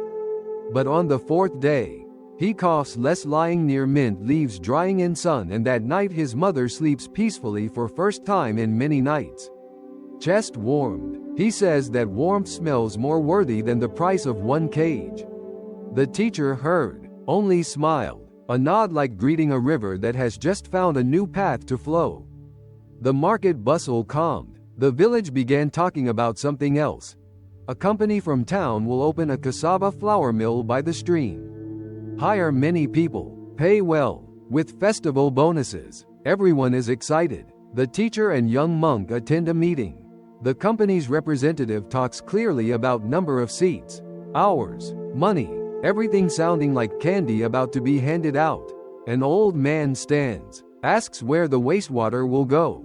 The representative says, up to standard. The old man asks, standard which? Who measures? When? The room falls slack. The teacher asks one simple question. If your house were downstream, would you bathe in that stream? The representative gives a professional smile. After leaving the yard, the teacher tells the young monk, it's not that some trades are bad or good, but how one nourishes a trade through the body of a river that matters. Right livelihood is so that in the future people can still drink the water. If the water becomes undrinkable, today's wages run down into an empty well. That night, the teacher invited several neighbors to sit on the porch. No preaching. He laid out a few small things, a straw brush, an ink bottle, a sheet of blank paper, cotton. He dripped one drop of ink onto the paper. The ink spread into a streak. He asked, if this drop came from that fish shocking machine, from adulterated wine, from birdcage sales, where will that ink go? It will seep into the hands of the money counter, into the dining table, into the bowl of the child. If it is the sweat used when weaving the leaf mats, the hours spent fixing the bridge, the laughter of a child reading under the porch, it will also go, but it goes like the smell of sunlight. Not cling. The young monk could not argue, because everyone knows what smell lingers on your clothes at day's end. There are smells one wants people to come near. There are smells that make everyone turn away. Right livelihood is choosing what you carry. From that day, the teacher assigned him to set up a small workshop at the temple's rear yard. Signboard in chalk. Fix broken things. Weave baskets. Wrap tea. Wages by hour. Apprenticing accepted. The widow from the valley came to teach banana sheath weaving. The birdcage seller's friend came to learn cutting thorny rope. An old blacksmith dropped by showing how to perfect the hammer strike. In the first season, the workshop earned enough only for lunch and patching the temple porch. Next season, people started bringing broken things instead of throwing them away. Many things were saved by a bamboo needle and thorny rope. Money was still little, but Knight slept deeply because he knew tomorrow no bird's wings would beat in vain because of him. The young monk came to see a simple truth he had thought stale. Trade is not title. Trade is the flow of hand through matter. Right livelihood is not a fancy profession. It is how your hand passes through what you touch without leaving a cut. One early summer afternoon, children from the village ran into the temple yard wanting to make lanterns for the moon festival. They wanted balloons, glittered paper, sky candles launched high. The teacher sat down with them saying about wind, about flame, about waste, not forbidding. He only invited them to try making breathing lanterns, lanterns of thin bamboo and rice paper. Hung on the porch, a soft breath makes them rustle. Lit with a small candle at gathering time and then extinguished. Glowing like a greeting that is not sent away. Each child took one home, promised to bring next day to hang the line. On festival evening, the temple yard was lit by glowing breathing lanterns. No trash, no plastic wings falling into the river, and the laughter of children was heard clear as wind brushing bamboo. Then the young monk understood right livelihood has its own beauty. Instead of giving service to all wants regardless of cost, one can create another way to play, joyous as before, perhaps deeper, without dirtying the village stream. A woman from the market came seeking advice. She sold snacks at night. Said nights are hard, profits small. Someone urged her to sell illicit liquor to have enough money for her child's schooling. The teacher did not say, do not, immediately. He asked what she wanted most now. She said she wished she could sleep. The teacher said then now she changed one small thing that does not lose customers. Reduce sugar in drinks. Use real pandan leaves instead of artificial flavor. She laughed with tears, said it loses profit. The teacher said losing a little money is okay if you gain 1 more hour of sleep.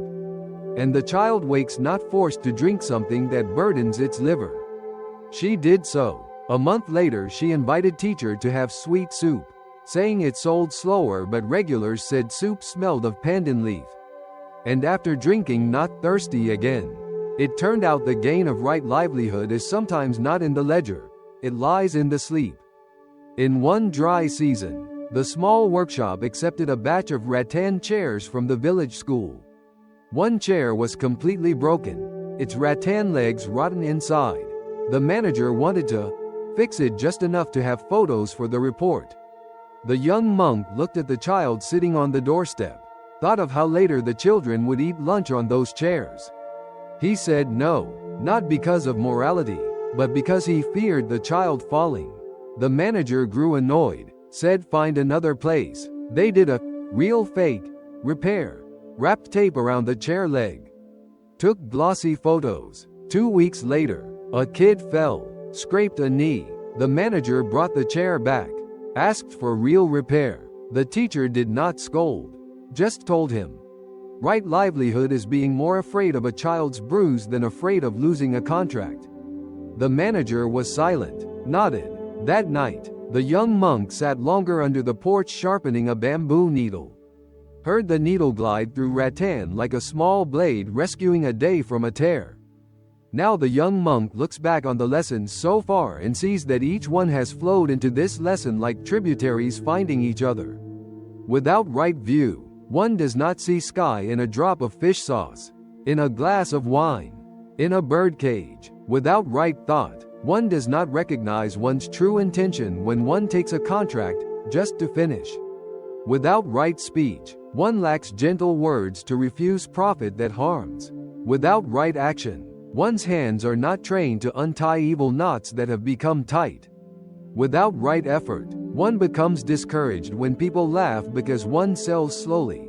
Without right mindfulness and right concentration, one can slip into the everyone does it slope like on a wet path. But when all are present in a person, right livelihood is not a scale weighing merit and blame, it is a riverbed, holding the day's water flowing in the right direction.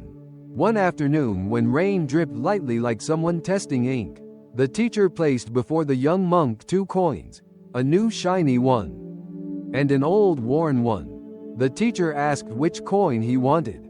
The young monk said he wanted the old one, thinking it had lost value. The teacher smiled, said the old coin has passed through many hands. It carries the smell of real meals, of wooden bridges, of pot mats, of nights slept in peace. The new coin has told no story. Right livelihood is gathering slowly the clean stories around one's money. One day, when a child asks, "Where did this money come from?" one will tell without needing to lie. That night, the young monk walked along the bamboo bridge. Beneath the river, small fish were nibbling moss on the piles of wood posts. On the bank, the widow wove pot mats, hands working swiftly like an old song.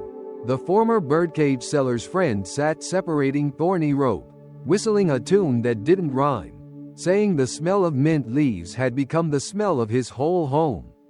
From afar, the laughter of children under the line of breathing lanterns floated above the porch. The young monk paused in one spot. The smell of sky and the smell of people blended into something simple called peace. He realized that the emptiness that once demanded quick victories was just a hungry belly that did not yet know how to eat the right thing. When that belly is fed small clean portions regularly, it stops craving castles in the air. And at some moment, when one lays down on a thin mat, one will realize one is truly full, not full of money, not full of fame, but full of the feeling that the hands that day have chosen rightly. The next morning, the teacher told the youngster and the younger siblings to learn how to carve bamboo needles to mend rattan baskets, telling each stitch to be a small question. Does this work drain or fill the river around me? The children burst into laughter at such a question that seemed meant for grown-ups. But by noon, the basket that leaked no longer was offered water. They fetched stream water. And water stayed still in the basket like a fish that accepted being held. One child turned, looked at the young monk, said, "I think I will grow up doing something that does not capture birds." The young monk patted his head. In the brightness in the child's eyes, Lesson 15 felt like a riverbed that finally fits its river. Water no longer scattered. Water knows its path, and all that remains is to keep digging a riverbed that allows easier breathing for tomorrow. In that riverbed, right livelihood is no longer a hard word. It is the way a hand lifts something and puts it down without leaving stain. The way a coin moves from the stall to the meal without making anyone bow their head. The way a breathing lantern trembles in the wind without letting plastic fall into the sky. And when many hands do this, the valley is not wildly wealthy, but wealthier of a deeper kind. Self-respect that knows the smell of clean water. Finally, you see, those small Buddhist lessons are not just for hearing and leaving behind. They are to illuminate each ordinary moment of life. If each day we touch something good, something right, the emptiness in the heart gradually becomes a space of light. Thank you for listening so far. I hope you find peace in each step you take. If you find this video useful, please press subscribe and turn on notifications, so you do not miss the next stories and lessons. See you again on the journeys ahead.